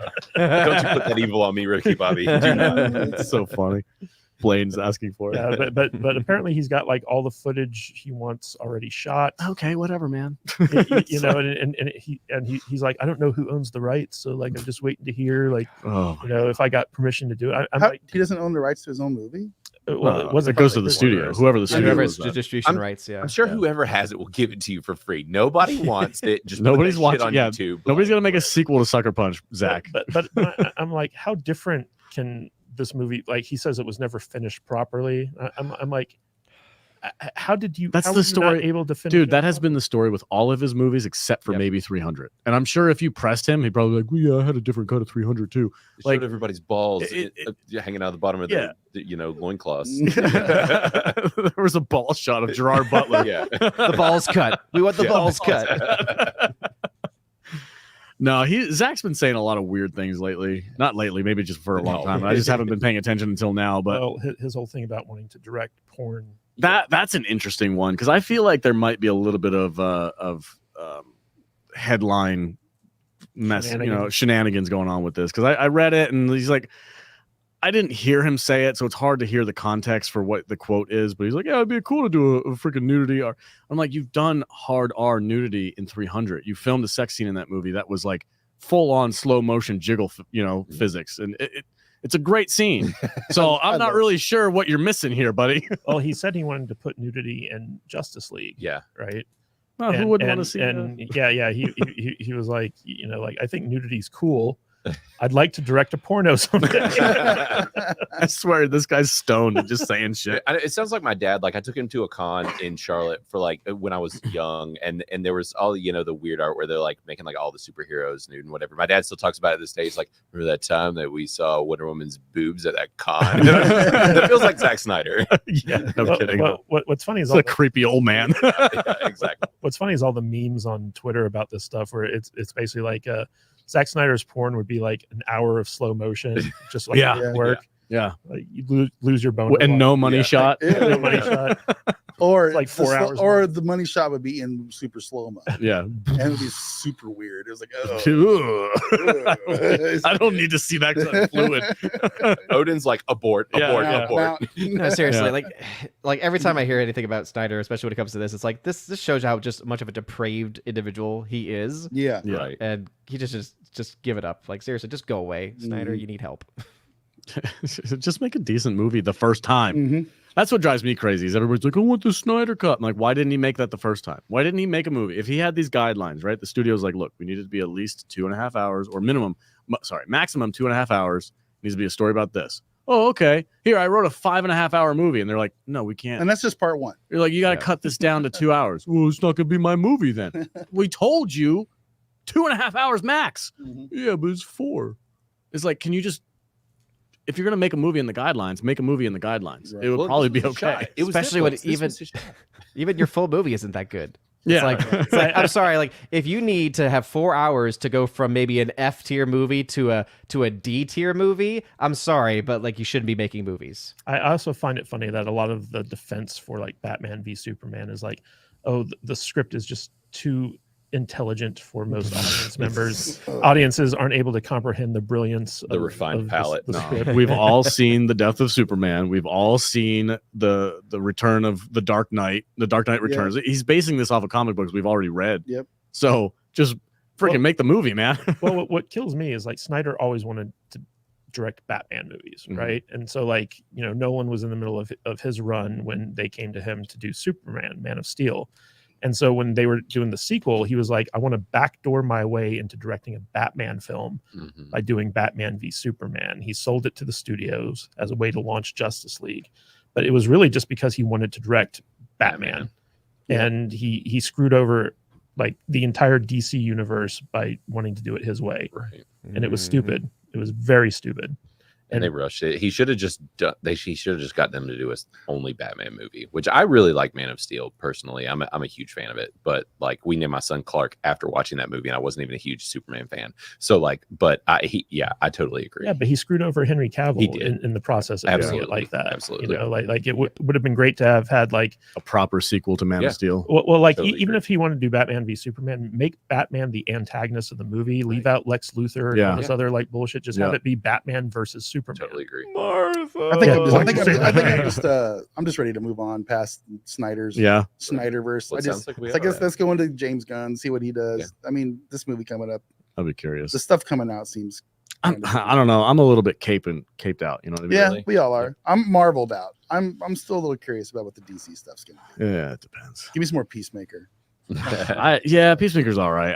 I'm not as big of a fan as that as you are. But even that's, you know, like That's a bit- it's the a bit first season's depraved. not going to be canon. The second season. I'm with Odin on it. That movie's or that show is a little bit too depraved for me. It was just like it was just gross. It's a little depraved. There's a lot of gross factor. But I think in that's that. what I like about it. It's just like it goes pretty hard. Yeah, Yeah, but it then does. you mentioned the biggest issue with it, which is like the entire thing about what is canon, what is not canon, is still so unclear, and it's like really that was the weird. biggest problem with the universe before was the canon was weird, and I now think it's just going to continue. I think I'm just kind of like turning into like a John Cena as an actor fan. Right. I watched that Ricky Stenicki thing Dude, last I week. loved it. Did you? It's Oh, a was it weird good? movie. I It's liked not it. bad. No. I had. Didn't he fun. launch an OnlyFans and stuff? Like, Oh, it's- serious? Well, no. The only thing about John Cena That I was know all. That was all to promote Ricky Stenicki. I figured it was, but gosh. All of it. Yeah. Yeah. I thought Ricky Stinky was funny, Yeah, but I it did was too. kind of old school comedy, like Yeah. or 90s, 2000 level. It was. like, It Yeah. was. you know, And dick jokes. right. My opinion on Zack Snyder is that he needs to stick at what he's good at. Have somebody else write the movie and have him just visually direct it. Right. I'm all Or for just make more direct copies of comic books, like 300. it. Yeah. No Just kidding. produce I love that movie. 300's a great movie. It's just like a frame for frame reproduction of of the comic. the comic. Yeah. It's like I love that kind of stuff. Whenever somebody else writes his movies, they're pretty fun. Yeah. It's just when he gets in there and he just gets in his own head and he starts being all indulgent and weird and narcissistic. Before we move on to the next thing, you want to catch these super chats real quick? Yep. All right, cool. We got $10. How generous. Thank you. So actually we got one more before we go to that. Did we get Wendy Hunter for 199 for no more Rebel Moon? Yeah, I'm there for that. I was not a fan of that movie. Next Friday, baby. Oh, We're only Part 2. we're only one of 4 Rebel Moon movies we have to watch. are you freaking Well, four of them? there's the second part of the It's more like of the 3. PG version, Ugh. and then we have part 1 and part 2 of the Super That's going to Snyder be Ultimate cut. one cut. I think. Is I think it? it's So- one long cut. Yeah, the last- it's going to be. Are you It's serious? Yeah. 6. Yeah, they're It's gonna- gonna be the same day. 3 hours is the runtime for both of them, I believe. So you'll Yeah. get 6 hours or so of Rebel Moon all Well, in about the same day. I think they're going to do what they did with Masters of the Universe, which is stagger them. So, like, you know, Are you Yeah, serious? Yeah. I don't know. I'm not. because Netflix wants to milk that I stuff. know. Oh yeah. Yeah, I'm not Yeah. watching that shit. I don't want to, unless these guys make me talk about it. I'm not watching it. You're Thank you, watching Wendy. it and you're gonna like it. Well, thank you, Wendy, for the 199. Don't tell me what to do. Shut up. We got a $2 super chat. I think that's $1. What does CHF stand for? I'm not sure. Samuel Schweiger. Thank you, Martha. Why'd you say that name? Why did you say that name? It's because the name of my mom. It's the name of my mother too. We're best friends. Did we just become best friends? Instantly Your a better wife, Alex film and already. Blaine. It's So, yeah, it's me and yeah, Alex. no kidding, huh? Every conversation we have. If you tell me your mom's name is the same as mine, I'm gonna freak out right now. $10. Thank Regis Red. Thank you so much. Have you guys ever noticed that the first shot of Rebel Moon is a very suggestive image? Yeah. It's crazy. Space vagina. Oh yeah, the space vagina, right? Yeah. Wiener ships. Yeah. The space vagina with a penis Yeah. going through Yeah, it. No, Zack Snyder's a little obsessed. He's like a teenage kid. You know what I mean? Oh, look at the penis. I put a dick in my movie. It's like if Vader made a movie. Yeah. Like, I put Exactly. I put a giant pussy in space. I think I'm gonna do some porn. I think I'll do some porn now. Oh my God, Vader's Zack Snyder. he is. Vader is Zack Snyder. Yeah. We are Let's watching go. it play out. Good. Now Give all Vader- of a sudden, give Vader Vader- likes all the movies. Yeah, give Vader $300 million. He'll go make a Zack Snyder movie. What's funny is the Star Trek porn movie. Like the plot of it is the Enterprise runs into a giant vagina in outer space, and it's slowly being sucked inside of it. And it needs to figure out how to escape from like the big space vagina. Oh, that's hilarious. All right. Thank you so much for the $10, man. That was funny. Odin, I just wanted to educate you on that because I know you're not a Star Trek fan. No. We got another gifted membership from Major Chai Chai. Chai One Chai. gifted membership. Thank you so much. That's Major awesome. Chai Chai. Thank Appreciate you it. so much. We're up to 6 now, I believe, right? 6 or 7, yeah. Cool. Very good. We got another one from Unlimited Power. Let me see. Oh, we got more. Oh man, you guys are so generous today. Thank you. Another $5 from the Joker's Voice. Man of Steel, decent superhero film, terrible Superman film. Oh, yeah. Okay. When Snyder has to think, he gets himself in trouble. They had Superman kill Also someone. Vader. I mean, Yeah. That's true. When I think about things, I get in big trouble. Yeah. So Wow, you kind of are like our resident Zack Snyder. Aren't don't ever say that. you? 'Cause I am, yeah. Boobs. What's the trifecta? You gotta talk to Zack Snyder about the trifecta. No. We got another super chat from Unlimited Power. Snyder pod is the same. All style, no substance. Thank you very much for the one. Have you ever heard of the ballad of Zack Snyder? Have you ever? No, hold on. Not from a real director. Lord Vader, come and watch this Snyder porno with me.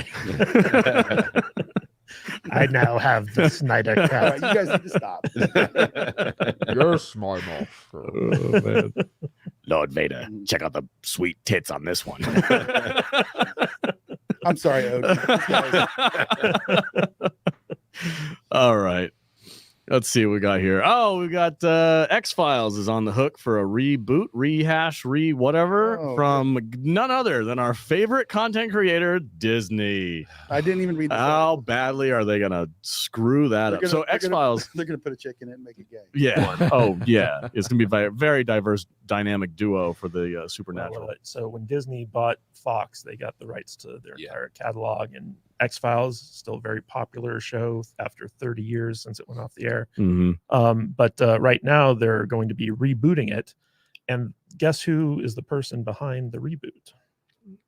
I don't know. Please tell me. it's probably like Kathleen Kennedy. Like, It's the writer and director of the Black Panther movies, Ryan Coogler. oh goodness. Yes. Okay. Okay. So, Okay. and right now the big debate is: do we make it a continuation of the series so that Gillian Anderson and David Duchovny are still Mulder and Scully, Mm. Yeah. and we Yes. bring them back with like new characters to pass the torch on to, or do we recast Mulder and Scully and just do like a complete reboot where it's like, a new diverse cast? Well, that's what I was gonna say. If it's Ryan as the Coogler, character. like everyone's gonna be black, guaranteed. Like, that's how he rolls. Yeah, Like, Michael B. Jordan plays. Michael B. Jordan's Mulder. gonna be Yeah. Mulder. Like, which I mean, I liked The Return when they came back and did their sequel. Like Mhm. after everything was over and they came back, I thought it was great. But so I would like the original cast back. But Yeah, but the real question is like, would the original X-Files fans come back if it was a recast Mulder and Scully, or do they need the nostalgia to return to the show, or should they just create like entirely new characters and just go off in a completely different direction? Yeah. It's like there's a lot of confusion about like how best to do the Right. reboot,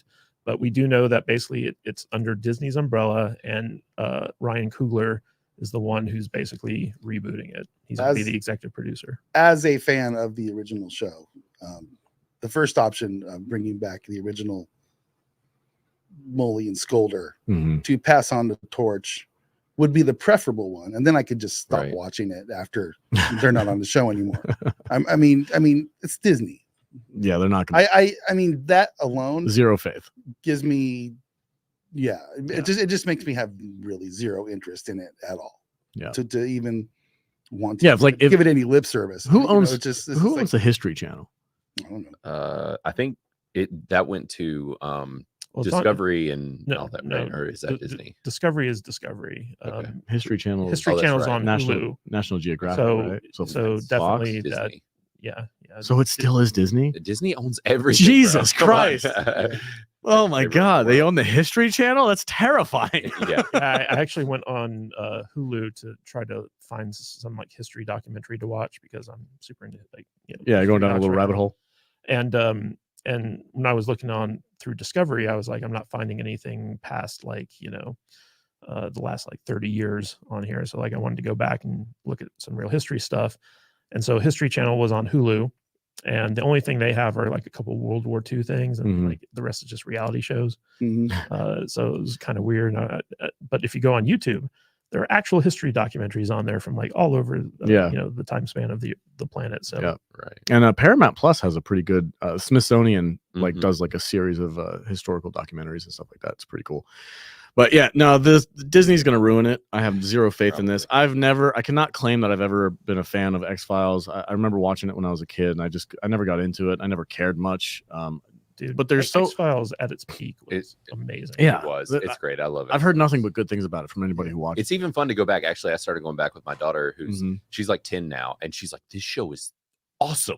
Like she keeps asking me, she's like, "Oh, can I just watch it without you? I'm tired of waiting on Is you." it like just Yeah. creepy enough not to be too scary, Exactly. but it's okay? Yeah, Cool. Yeah, I mean, totally. for its time, it was pretty creepy, but Yeah. TV wasn't as edgy Yeah. back then. But it was pretty But cool. It was a cool show. What's also crazy is if you look at it within the context nowadays, like the government's basically admitted to the existence of UFOs, Oh Yeah. yeah, Right. and nobody cares. Yeah. There was a lot of stuff in here about using like FEMA to basically like there was this effort to create a worldwide crisis where FEMA would have to step in, and all the shadow government people were controlling FEMA. Imagine that. And there was Huh. like a lot of stuff about like vaccines, like Oh, getting yeah. people vaccinated Mhm. so that they could mutate them into like being hosts for aliens or something like that. There was a lot of stuff in X-Files which in the 90s were like, oh wow, that's some great science fiction. Then Right. we look back at it today, It's it's real like, yeah, that tracks. It's Yeah. all real. It's all real. Yeah, it would almost make more sense if they're going to do an X-Files thing. They wouldn't be FBI agents because we know they're bought and paid for by the Right. government.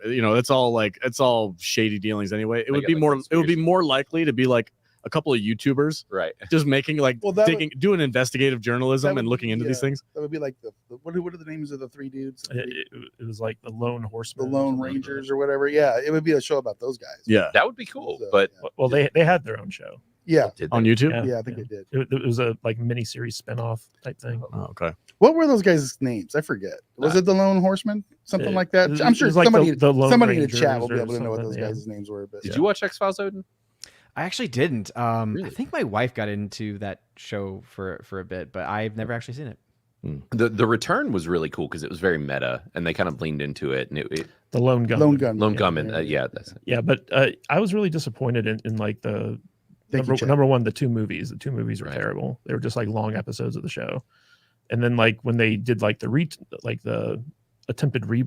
reboot, there were elements to it I liked, but at the same time I was like, what's the plan here? Like where are they going Right. with this? Right. Like it was very like short run. They didn't have thing. a plan. No, they didn't. All right. Before we move on to the next topic, if everybody's satisfied with X-Files, it's Yep. going to be terrible. It's owned by Disney. That's the bottom line, right? Yeah, that's bottom line. It's owned by Disney. It's going to be terrible. At least if there's not some kind of a massive change in management over there. Mr. Anderson, welcome back. $5. Thank you so much. Hello, SMP. Hello, Mr. Anderson. Thank you for stopping by, and thank you so much for the $5. That is extremely generous just to say hello. Yeah, we have a couple more topics to cover with the last half hour of the show. You guys go 2 hours? You go a little Yeah, long on these yeah, on the we go Saturdays. 2 hours? Okay, cool. We've got a Heroes reboot. Please no. oh no, we're going Oh. Blair Witch first. Oh, Blair Witch first. Okay, sorry. I got our notes are. Wait, where's my Blair Witch? I don't have that link pulled up. That's why I didn't see it. Okay, let's talk about Blair Witch. What's it about, Matt? Tell us. Yeah. Because I don't know anything about it. I must have skipped the link. My Yeah. bad. I apologize. The Hollywood Reporter says the new Blair Witch movie in the works from Lionsgate and Blumhouse. So basically, Blumhouse is kind of like the big daddy of horror movies right now. and they're responsible for pretty much all the horror movies other than A24. Mhm. And they've made a deal with Lionsgate to basically take all of Lionsgate's horror properties and reboot them, essentially. Wow. So the first thing they're doing is they're going to take the Blair Witch franchise, which is kind of like withered on the vine over recent years, and they're like, you know what, we're going to revamp this and reboot it. And the guy who started Blumhouse, Jason Blum, his claim to fame was the Paranormal Activity movies. Like that was a thing that launched him. Those things made so much money. And those were all inspired by the Blair Witch found footage style. Yeah.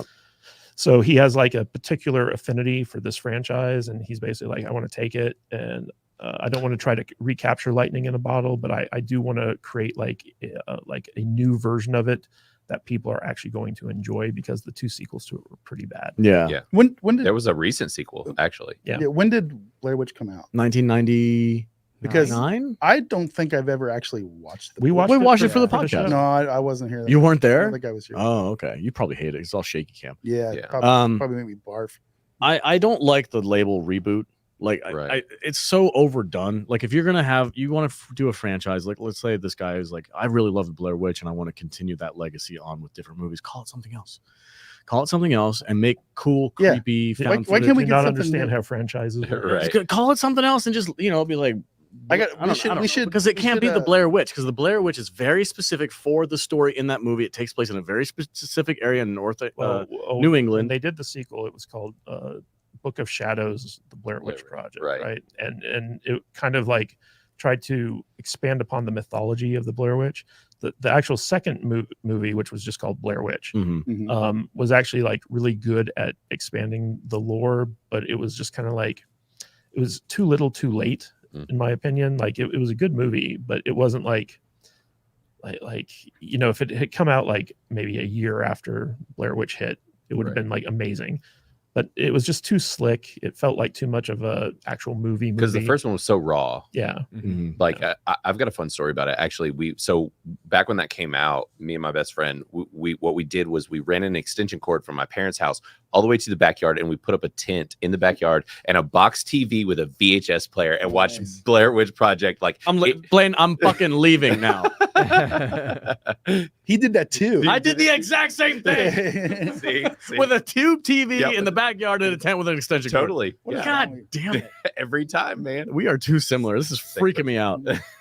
But yeah, it was a blast. And so this movie kind of hits for And me. I lived in New England. Like I was where, New Hampshire, like Connecticut. I was in that area when this movie came out. But yeah, I think there's room for creepy, cool found footage stuff. Right. Because I follow a YouTube channel. I wish I knew the name off the top of my head. But he's a cave diver. He goes to these old mine shafts and he goes and he just explores the mines. Sometimes it's very benign. Sometimes just like, oh yeah, look, here's this, and this used to be owned by this person, and we called the landowner and got permission to come explore. It's a super. But every once in a while, this dude goes into a cave, into a mine shaft, and it is like the eeriest, creepiest thing you could possibly ever watch. And like you're walking down this mine shaft, you see in the distance where there's nobody there and there's no wind, you just see chains just moving, and you hear things. I don't know if he's messing with his audience and like adding it in post, or if it's like legitimately just raw footage of him hearing creepy ass things. But like, there is a genre that could easily be tapped into with this kind of a stuff. Oh, I agree. Well, and there's a lot more found footage films than I realized. Wolfman Roy, I think we actually kind of ended up getting him from you guys. He's on Critic List, and he's been making all these found footage lists that are like 30, 40 movies long. And apparently there's a ton of found footage films that just go very low key. And it all started with the Blair Witch. Like right. They invented that. And I remember in the years leading up to its release, they did this whole like internet campaign where basically they convinced people that this was like a real documentary, where it was basically like they found this footage in a backpack in the woods and filmmakers assembled this footage and this is what they found. And it was a brilliant marketing strategy because so many people went to the Blair Witch because they're like, oh, it's a real documentary. Yeah. The government got confused too. They think they sent the FBI after them because they were like, we need the tapes. And they're like, no, it's fake. And they're like, what? But out of all the properties out there for a reboot, I feel like this one is most specifically geared towards being a good streaming show as opposed to like being another movie. Because I feel like make it into like a 8-episode miniseries or something like that. or like just do something that you can really dive into, like the mythology in this world that they created, and get really creepy with it. You know, I agree. Instead of just doing like movies. More of the same. Yeah. Right. Yeah, I agree. I liked the original Cloverfield movie as well. Yeah. I do Same too. style. I really like that movie. That movie's terrifying. It is really Yeah. scary. And there was another found footage movie called, not Isolation, but it was a zombie movie where everybody was stuck in a building and Wreck. everybody started. What is it? No, it was Wreck. it was with Jennifer Carpenter. It's It was different. Quarantine. Quarantine. Thank you. Well, yeah, so no, Quarantine. Quarantine is the shot-for-shot American remake of Wreck. Oh, okay. Okay. Yep. Oh, interesting. Mhm. I'll have to check out Like Wreck. another one I haven't seen. Yeah. Gotta Yeah, make but- this list of movies I haven't Quarantine's freaky as hell. Okay. What was Wreck is cool- creepy as even creepier because it's What was lower cool about- budget. And What was it's- cool about Blair Witch is that so the main character in the first Blair Witch movie, Heather, I think her name is. Mhm. So in the second movie, the main character is her brother. Okay. And her brother is the one who's kind of like searching to find out what happened to her. And he takes like his girlfriend and like some friends to go to the woods where like, you know, her footage was found and stuff like that. And we get like some actual real deep dives into like, you know, who the Blair Witch was, like what happened to these people and stuff like that. And it was very mind trippy, but it was too slick. Is the problem. It felt too much like a movie. Mhm. So I'd be interested to like, I feel like if you were going to reboot something, this would be an interesting one to actually do. Yeah. Odin, do you have any? Yeah, I was going to ask, Anything Odin, what's your for- thoughts on this? Sounds like you're a fan of these found footage stuff. Well, it's, it's interesting because have never seen Blair Witch because it just looks too creepy for me. Like I always say, I'm not typically a horror guy. I stay away from most of them. Yeah. With just some exception, especially when it deals with more like potentially like Supernatural stuff. demonic, Yeah. demonic supernatural elements to it.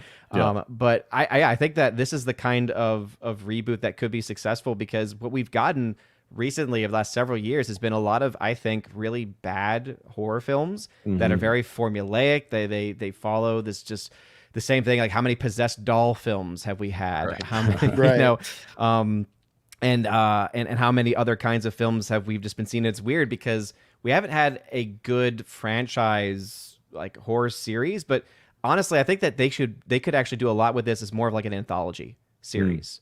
Like imagine an anthology series of movies with very minimal budgets where you capture that same look and feel, but you're telling, you know, slightly, you know, different stories with different people, different times, but they're somehow connected. Like it could just be that this forest is where all the stories are connected, but then you could actually have fun with it because then it could be a sci-fi horror, it could be, you know, dramatic horror. Like you could have different types. And so obviously I think a series, I think what Matt said was correct. Like doing like a series would be better, like a TV series.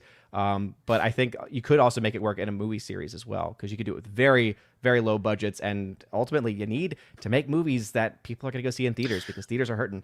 And the budgets are so, I mean, you know this, this Yeah. is what you do on YouTube, is budgets are so inflated nowadays, Yeah, where right. it's like, oh, we need $300 million to make this, you know, little sci-fi movie about 3 little girls that have superpowers. It's like, what do you need $300 million for Well, that for? and that's the cool thing about Jason Blum too, is he's known on working on like micro budgets. Like Yeah, that's kind of his yeah. deal. So like this is the perfect found footage is perfect. Yeah, genre yeah, for dude. him. If you could even do a web campaign and get a bunch of college kids to be like, okay, we're gonna choose you to make these films. Show us your, you know, show us a test tape or whatever. Make something for us. We'll decide if we're gonna use you or not. Right. And we have like Odin said with the anthology thing, like, okay, we're gonna have 5 different stories, and the only connecting piece is that they're all gonna take place in the same forest or whatever.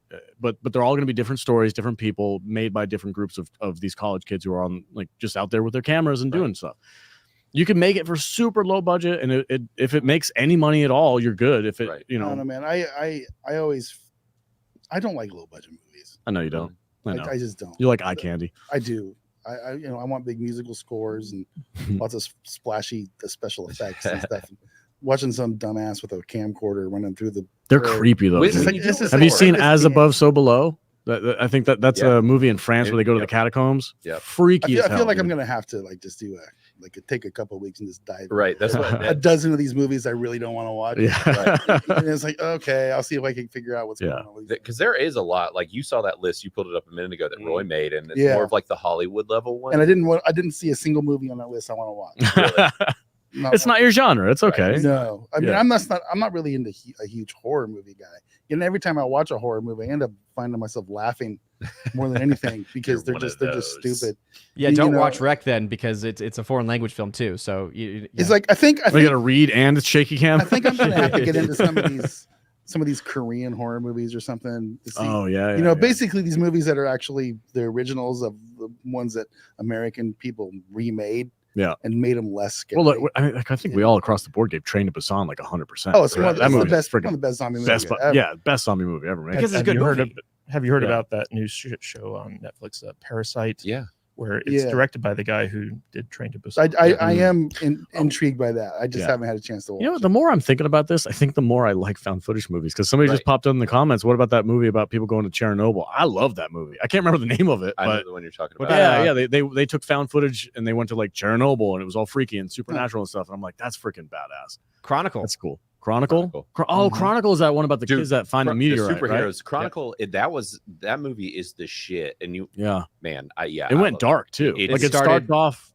Yeah, Yeah, started go Dane ahead. DeHaan's career. Yeah, it did. And unfortunately, he made some pretty bad career moves. But Well, that was the guy who directed Fan Four Stick, right? That was his. first movie. Yeah. Well, also that's where Michael B. Jordan got his start too. yes. No, he got his That's right. start in The Wire. Oh, did he? Yeah. Oh, I guess when it Actually, really he blew got up his was- start on a soap opera, and then he went to Okay. The Wire. Like he's been acting since he was a kid. Right. I guess when he blew up, when I first noticed him Mhm. was when he did A Chronicle. Chronicle, because Yeah. that was like the thing, and nobody thought that was going to be huge, and it was this found footage superhero movie.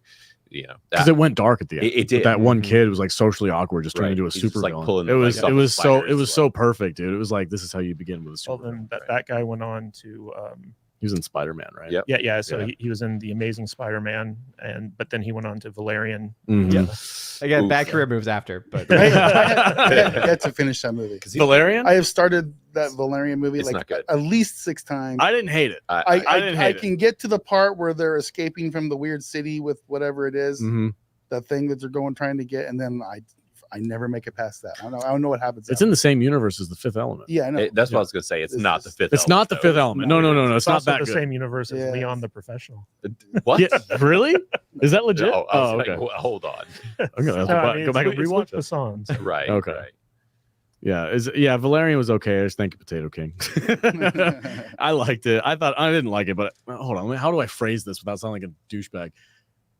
I didn't hate it as much as most people did. Most people were like, "This movie's trash," and I was like, "I thought it was all right." Here's the thing: it's what we keep referencing lately. Is you proposed this a while back? Was on Criticalist. You were like, you think that we need an entertainment value scale, Yeah, and like I think that sometimes entertainment value is can make rate up for a lot. different than actually Yeah. if the movie's good or not. Yeah. well, Yeah. I've always had it be where, because I remember at one point I tried to like have my own version of like, not like Rotten Tomatoes. I never expected to be a competitor, but I called it like objective versus subjective. So your objective score is based off of these actual qualities like acting and cinematography and score, whereas subjective, it's like, did you enjoy it? And I think that Yeah. there absolutely is a space for that kind of metric, because there are movies that I enjoy that I will also admit like these are not the best objectively speaking, but I think that there is definitely space for Get it. on it, Blaine.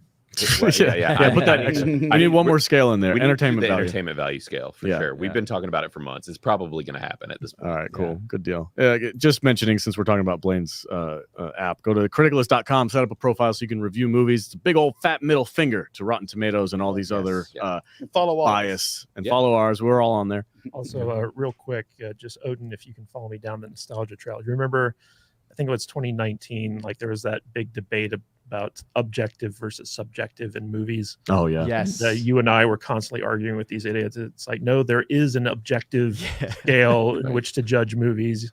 Yep. Everything's not subjective. Oh, I Yeah. totally remember that. And I always, anytime anyone ever brings that up, my best example is The Room.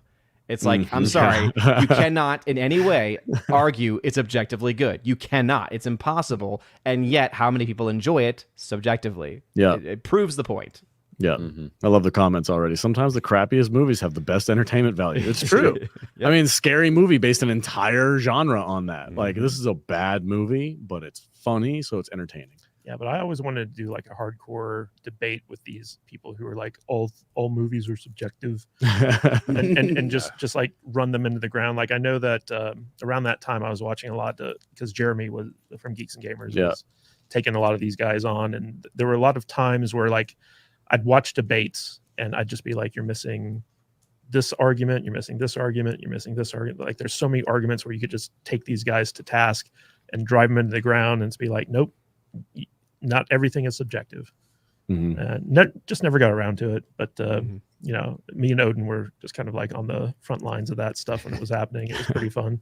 Is Hackers objectively bad? I love that movie. Yes, objectively it's bad. Really? I enjoyed that. Yeah, but it doesn't make any sense, Yeah. and it doesn't. There's no truth to it. It's basically sci-fi, but it's fun. Yeah, I liked it too. It's a good fun movie. Yeah. Entertainment value top notch. Speaking of Hackers, you can see that in our member that's a section, right? Great shout out. Thank you. How do people get a hold of that, man? Yeah, Matt. If they go to saltynerdclub.com and go to the store tab, they can see all of our currently available movie commentaries. So if you're a superstar tier, which is $30 a month, you get those included in your subscription, in addition to our old school reviews of 80s and 90s movies. I think the last one we did was Corbin Nash, which is not an age of 90s movie. Did but Pr0n not end up on that? I thought we No, it will. Pr0n is a commentary. So Pr0n is a commentary. Will be coming out next. He said Pr0n. Pr0n. Y'all might have all heard it. One of us. Pacific Rim. We got it on video now, man. It's just like when Vader said Mr. Kadish. We have it. But this month it was 1995 Hackers, which we reviewed, and then the previous month was Masters of the Universe. And we'll probably be doing a lot more fun commentaries in the near future. But basically, you can go to our store and buy them piecemeal if you don't want to be a subscriber. I mean, right now they're like $10 each, and but you get the censored version. But if you are a superstar member, you can go there and get the full version, uncensored, and it's a lot of fun. It was a lot of fun. We have a blast doing those commentaries. It's always fun. All right, next up, are we doing Heroes? Yeah. Yes, Heroes, that lovable TV show that kind of pittered out of existence, pittered out, and then they tried to do a reboot and it failed epically because nobody. Yeah, they did. Yeah, because nobody cared about Heroes, and now they're trying it again. Because I loved it. I actually have the graphic novel of the show, like when it originally launched. Yeah, man, I loved it when it first came out. It was a good show. First season. I've always been a huge superhero fan, whatever, like love that stuff, but it did peter out, and it was like I was even as a big fan, like I don't even think I finished the show. Save the cheerleader, save the world. It was such a cultural moment back when it came out. And there was a lot to do with like the eclipse and everything. They marketed the shit out of that show. Yeah, well, it was also like just as the MCU was starting, so there was a lot of interest in superhero stuff. I always thought that the show Heroes was really pretentious and very slow. So I had a hard time getting into it. I wasn't as big of a fan as most people were, but the first season was definitely the best one. And then it went steadily downhill each season. It only did 4 seasons. And then they tried to do Heroes Rebirth. I think it was called Reborn. Yeah, Heroes Reborn. Heroes Reborn. And that was their attempt to revitalize it, like give it another kickstart. But most people were just like, this is stupid. It's even dumber than like the actual series. But now basically the original creator of Heroes is coming out, and he's like, hey, I have an idea to basically like continue the story in a soft reboot format. And the idea is that like, you know, like there are other heroes across the planet and they're all saving the world at some point or another. It's not just like this group that we followed in the first season. You kind of need them though. Without Hiro Nakamura, I'm not on board. Yeah. All of us learned Yaka mean I did it. That's right. I remember that. Yeah. But in this world of streaming, because like we got The Boys coming out this summer. So like there's still like an Invincible. Well, there's still this demand for superhero content that's actually good, as opposed to what Marvel's putting out right now. Yeah. And so like I think like he could potentially like create like a series for like Peacock, you know, because it was put it on the cock. It was a Universal NBC show, right? Yeah. So like I could see like Peacock going for like, you know, like a first season to see if they could compete with something for The Boys. Well, that's like the thing that The Boys and Invincible does, which are both Amazon properties, is they go hard R. They grab that adult like audience, the adult rated R audience. And honestly, I don't know if you remember, but like the villain of Heroes, they actually regular TV. Heroes went pretty hard for network. I don't remember most of what the story was. There was a lot of murder. Remember That Siler? Wasn't the Skyler with here? Yeah. Skyler, yeah, Siler, like Siler. he was like Siler. his He whole was, thing he was a serial killer. He was a serial killer, That's exactly. right. And I remember watching on TV, being like, "Shit, this is brutal." yeah. Well, he would kill other people with powers and, Yeah. and absorb their his power So he's was like being able Rogue? to absorb powers. Right, but he had to So- murder them and take it from their brain. yeah, he'd Yeah. take like their hypothalamus and eat it. Right. That's Yeah. He was like So- Hannibal so- Lecter. His Yeah. power was he was able to figure out how things worked because he was a clockmaker's son, or Mhm. like that's Mhm. that's where he worked, and so he would be able to figure out, oh, I know how your power works, and then he'd be able to figure out how to get it out. So it starts with him having to like basically cut their brains open and eat it, but over time, as he's gaining powers, then he's able to actually like use the power to cut someone's head open with powers itself and I take it remember. from there. Yeah, and Yeah. what was Milos Forman's character's power? It was because Mi- his brother Milo- could fly. So yeah, he's the one that could absorb powers. Right. Okay. Milo's powers were that Yeah. he could absorb powers. Okay. Because he thought he could That's fly, right. but in reality, he only he- just picked it up from his brother, and then Yeah. as soon as he but- touched but- somebody else, he gained their power. Instead. Wasn't the thing one? He was rogue, basically. Well, what wasn't his thing? Like he could only like use one power at a time. Exactly. Like, Right. He touched with someone in and the used first their season? power. Yeah. Mhm. Yeah. Okay. Yeah. Okay. Yeah, it had some really cool concepts, and they were kind of pushing boundaries for when it came out. And I think I actually think, Alex, you're right. Like if this were to come out on Peacock, they were to lean into the hard R, like they were to go more adult with it. Obviously, all of us that watched it back then, most folks that have the nostalgia are going to be adults anyways. Well, the big difference between Invincible and the boys. So the boys will just go like nihilistic, like Gross. sex, Yeah, it's gross out like stuff. like that. Yeah. With Invincible, it's more like realistic, gory violence. Like if people with powers were actually doing this, Mhm. yeah, this is what would actually happen, right. type thing. And the boys kind of does a little bit of that, but they mix in a lot of the sexuality and Mhm. things of that nature. So it's way more adult. Yeah, the boys get a little dirty. A little Yeah. I still think I'm going to dress up as Oh, what's his face next to Halloween. love sausage. Love sausage. Did you guys hear about that actor who died who was in Generation V? He was The motorcycle crash. Black guy. really? Yeah. No, I haven't watched that. show yet. Generation V sucked, dude. Oh. It's- No, Yeah, that was- I love you liked Generation it? V, yeah. I couldn't. I didn't I like couldn't it. get. That's that spin-off. It was one. too political, man, and that's the boys have been Yeah. going political too, and both of them. I think they've always Past- been political. past, It's yeah. just it's They make fun of both sides. yeah. I the miniature girl riding on the giant dick. That was just, Pogo stick. that was too much for me. It's like, okay, it's just That's too much for you, Zack It- Snyder Jr. Come on, no. man. It was just like, okay. I mean, I get pushing some boundaries. But Yeah, come on, that was Yeah. that was a little bit much. yeah. A little too All right, much. well, But I'm- Heroes, though, Oh, go ahead. ahead. Go ahead, Odin. sorry. I was just going to say, because I was a big fan of Heroes as well. And I remember the reason why it fell off a cliff, because I don't know if y'all remember this, it was because of the writer's strike. That's right. Yeah. And so season Oh. 2 got impacted by it, and screwed it never Lost and recovered. that. Yeah, and so that's why season 2 started off terrible, and it just kept getting worse. They introduced one of the worst characters, who ended up being also the worst X-Men film. She was the one that had like the stud on her lip, and when she got killed in the X-Men film, like it was on fire. It was like hot. It was so stupid. But that actress, everything she was in, was just terrible. But man, yeah, I was so excited for Rebirth when it came out, and I thought it was okay. They were able to bring back guy with the horn rim glasses, that's which cool. was cool. But Yeah, he was the cigarette smoking man. Yeah. That- Man, Yeah, right I from the X-Men. I don't want to have to go rewatch.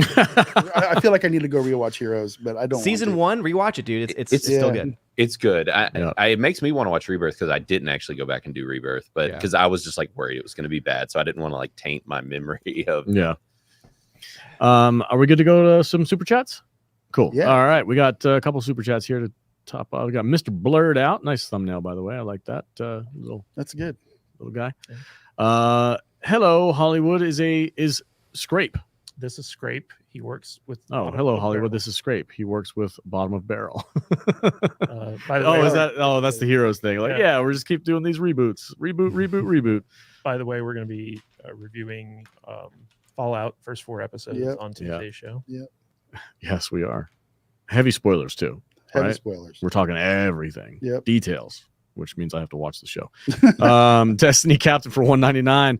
The 4400 was better than Heroes in So- every way. I remember watching the 4400. I believe it was a USA show. That show was awesome. Hmm. Marshala Ali in one of his first TV roles. Like Cool. it was basically about these people who disappeared, and then like come back like 20 years later, not having age, and they all have powers, and everyone's like, not only are they trying to figure out what their powers are, they're trying to figure out what happened to them during that missing time period. Mm-hmm. And it was basically 4,400 people disappeared and then were returned, and now they're changing the face of the planet because they each have like these crazy powers. Oh, that's interesting. It's a really good show. How many seasons? I think it was like 3. Okay. What are you eating, Odin? What am I eating? Pineapple pizza. I hear you I'm at- crumpling around. I hear paper. Oh, I'm so crumpling sorry. around. I thought it was going to be far enough away. No, I make rosaries. So I was Rose? making Oh, rosaries okay. So the while- beads. Oh, okay. Yeah, okay. yeah, I yeah. got you. Sorry, Gotcha, I'm gotcha. sorry. No, it's fine. I was just curious. I'm like, now I'm hungry. Some of them got mixed together, so I was trying to get them away. I should have muted. I'm sorry. No, it's fine. It's not a big deal, dude. I'm not dogging on you. It's all good. I think we're out of time for today. I think Can we talk about Tomb Raider real quick? no. Real quick. We'll save it. Real quick. Save it for Tuesday. All right, fine. We'll save it for Tuesday. All right, Tuesday, we are going to be talking about Tomb Raider for a little bit anyway. Thank you guys all so much. I think we topped out at around 200 people, which is absolutely amazing. Thank you guys. Really appreciate it. Thank you, all you wonderful super chatters. We'll run down the line real quick and do a quick thank you for everybody. Mexican Iron Man, of course. Thank you. Joker's voice multiple times. Unlimited power. You as well. Manga Defender 98, thank you. Pussy in Bio, thank you, Jude, for the $5. I'll buy you some coffee later. Graph Web for $2, thank you so much. Jillian, of course, for gifting those subs.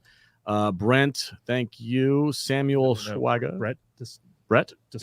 Brett, sorry. Did I say Brent? Yes. I apologize. Yes. Brett, thank you so Yeah, much. he's one of our Yeah, he's analysts. one of the We can't. the Timcast regular. Yeah. Oh, Brett.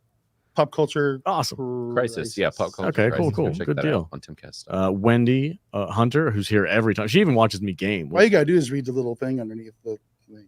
The what thing? What thing? Samuel Schwager, we just read. Mr. Anderson, Mr. Blurred Out, and Destiny's Captain. Thank you. You're so much better at this than I am. Ooh. You're so much better at this than I am. If you guys are fans of Helldivers, go check out our gaming channel. We are playing Helldivers pretty regularly now. We live stream it. It's either me or Vader will be playing. Salty Nerd Gaming. Yep. That's We it. are Check it out. we're doing that. We're big fans of Helldivers right now, and we're just hacking away. I think I've got almost 200 hours of And- game time right now. It's crazy. I want to just really quickly, Yeah. because I noticed is in the chat. My manager at work, RPG the Tulip. I'm giving him a shout out because if I Nice. don't, he's gonna cry about it when I get to work later.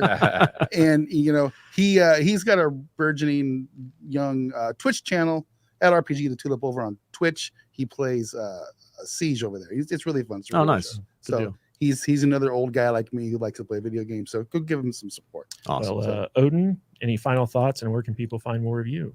Yeah, you can find me over at OMB Reviews on YouTube, Odyssey, Rumble, Twitter, all the places. Be covering the box office for this weekend, of course. Looks like Civil War is maybe doing a little bit better than what people had initially anticipated. It's actually looking to get about 24 to 26 million, according to Tony at Deadline. So take it with a grain of salt because that is still Tony at Deadline. So we'll find out more tomorrow. And as far as final thoughts, it was so great. Being on here once again. I always appreciate the Saturday streams, and especially to be with the whole crew today. Yeah, Alex for man. being here, for Blaine for being here too, and to the regulars that didn't show up. Screw you. Someday we'll get you on the show. Yeah, it's a pleasure, and I love hanging out with you. I know it's Sin City and everything, but there's a lot more to do in Vegas than just go to casinos and gamble your money and see. You can come to Vegas and you can never set foot in the casino. Yeah. Well, Also, pound for pound, we have more churches in this city than the other city. So, Oh, believe me, it's all about getting there. That's the bigger Yeah. issue. So no, I got you, man. Blaine, Yeah. any final thoughts, and where can people find? Yeah. I was going to say, because we've talked about Criticals a lot, definitely go to criticals.com, critic, and then less, LESS at the end. So, yeah, definitely go to criticals.com, download the app on Android and Apple. But also, we started a channel, Criticals Cast Unhinged. We've been doing videos and stuff. I would love some more subs over there just because we started. We're having fun. We're reviewing new movies. So, if you want kind of a spoiler-free few minutes and then spoiler reviews, we're dropping them Fridays. And we're having a lot of fun doing that. It's just kind of the hype up Criticalist, and we've talked about a lot of our users, and actually you guys, the Salty Nerd group in general. We have a lot of y'all's listeners. Y'all are the freaking best. Y'all were the first first on the line here, downloading the app and everything. Love you guys. Thank you so much. And you guys as well. But so yeah, check out Criticalist Cast Unhinged and download the app if you haven't already and come say hi. Yeah, we need to help you work through your technical issues over there. Dude, man, listen, we've been struggling. Yeah. Matt got hazed last week and he's caught a lot of hell after not turning our audio on and making us have to record the episode like 3 times. So, We've done that. Yeah, we've done that a handful of times. It happens. it's been fun. Yeah, I'm Learning scrolling through YouTubes. criticalist.com right now on my phone, and it's looking so clean. And now that you can actually embed YouTube videos onto your reviews as well, so people have trailers of the movies that they're reviewing on here. It's looking really good. So definitely go over there and check it out. Blaine's a great friend of ours. The And next his step app is to awesome. get all the big Rotten Tomatoes reviewers over to here. switch over. Yeah, Exactly. Hey, Yeah. we're working on it. And Chris Gore, we were talking this week, so he's got a lot of his critics in here from Film Threat, and we're growing fast, and we're going to be making a big push over the next couple weeks. So awesome. look out for our stuff with the G&G crew. Like there's a lot happening, so keep an eye out for everything with Critical. Let's get in now while it's early. Yes, indeed. Vader, Alex, what are we doing on Tuesday? Tuesday is post-apocalyptic day. Yeah. On the Salty Nerd podcast, we're going to be talking about the first 4 episodes of Fallout. Heavy spoilers. We're going to be just breaking it down. Yeah, we're not going to do anything with spoiler shows. I think on Tuesdays from now on. Yeah, I think we just got to lean into it Yeah. because it's over the weekend. Usually things have come out for at least a week. Since We're we get not to it. we're not a day after the movie comes out. No. Usually we're just gonna have to like embrace that because our schedules do not allow us to do shows on Fridays after the movie comes out 12 Yeah. hours earlier on Thursday. Yeah, So you know kidding. we just got to do what we can do. And also we're going to be talking about a classic Doomsday movie, Doomsday. which came out in the early 2000s. Is it that I think. something like that? Yeah. Yeah, we're going to be talking about that as well on Tuesday's show. And I really want to talk about Tomb Raider and what's happening with them right now. Sure. So I'll bring that up again on Tuesday. So join us on Tuesday at 1 p.m. Pacific time, which is other times in other parts of the world. Odin, as always, man, thank you so much for joining us today. Everybody else in the chat, you guys have been wonderful. Thank you for watching the show. Really do appreciate it. We will see you on Tuesday. Stay salty, my friends. Hey, folks, thanks so much for watching this live stream. If you want to watch our previous live stream, make sure to click right here. Or if you would like to check out one of our favorite highlights, click right here.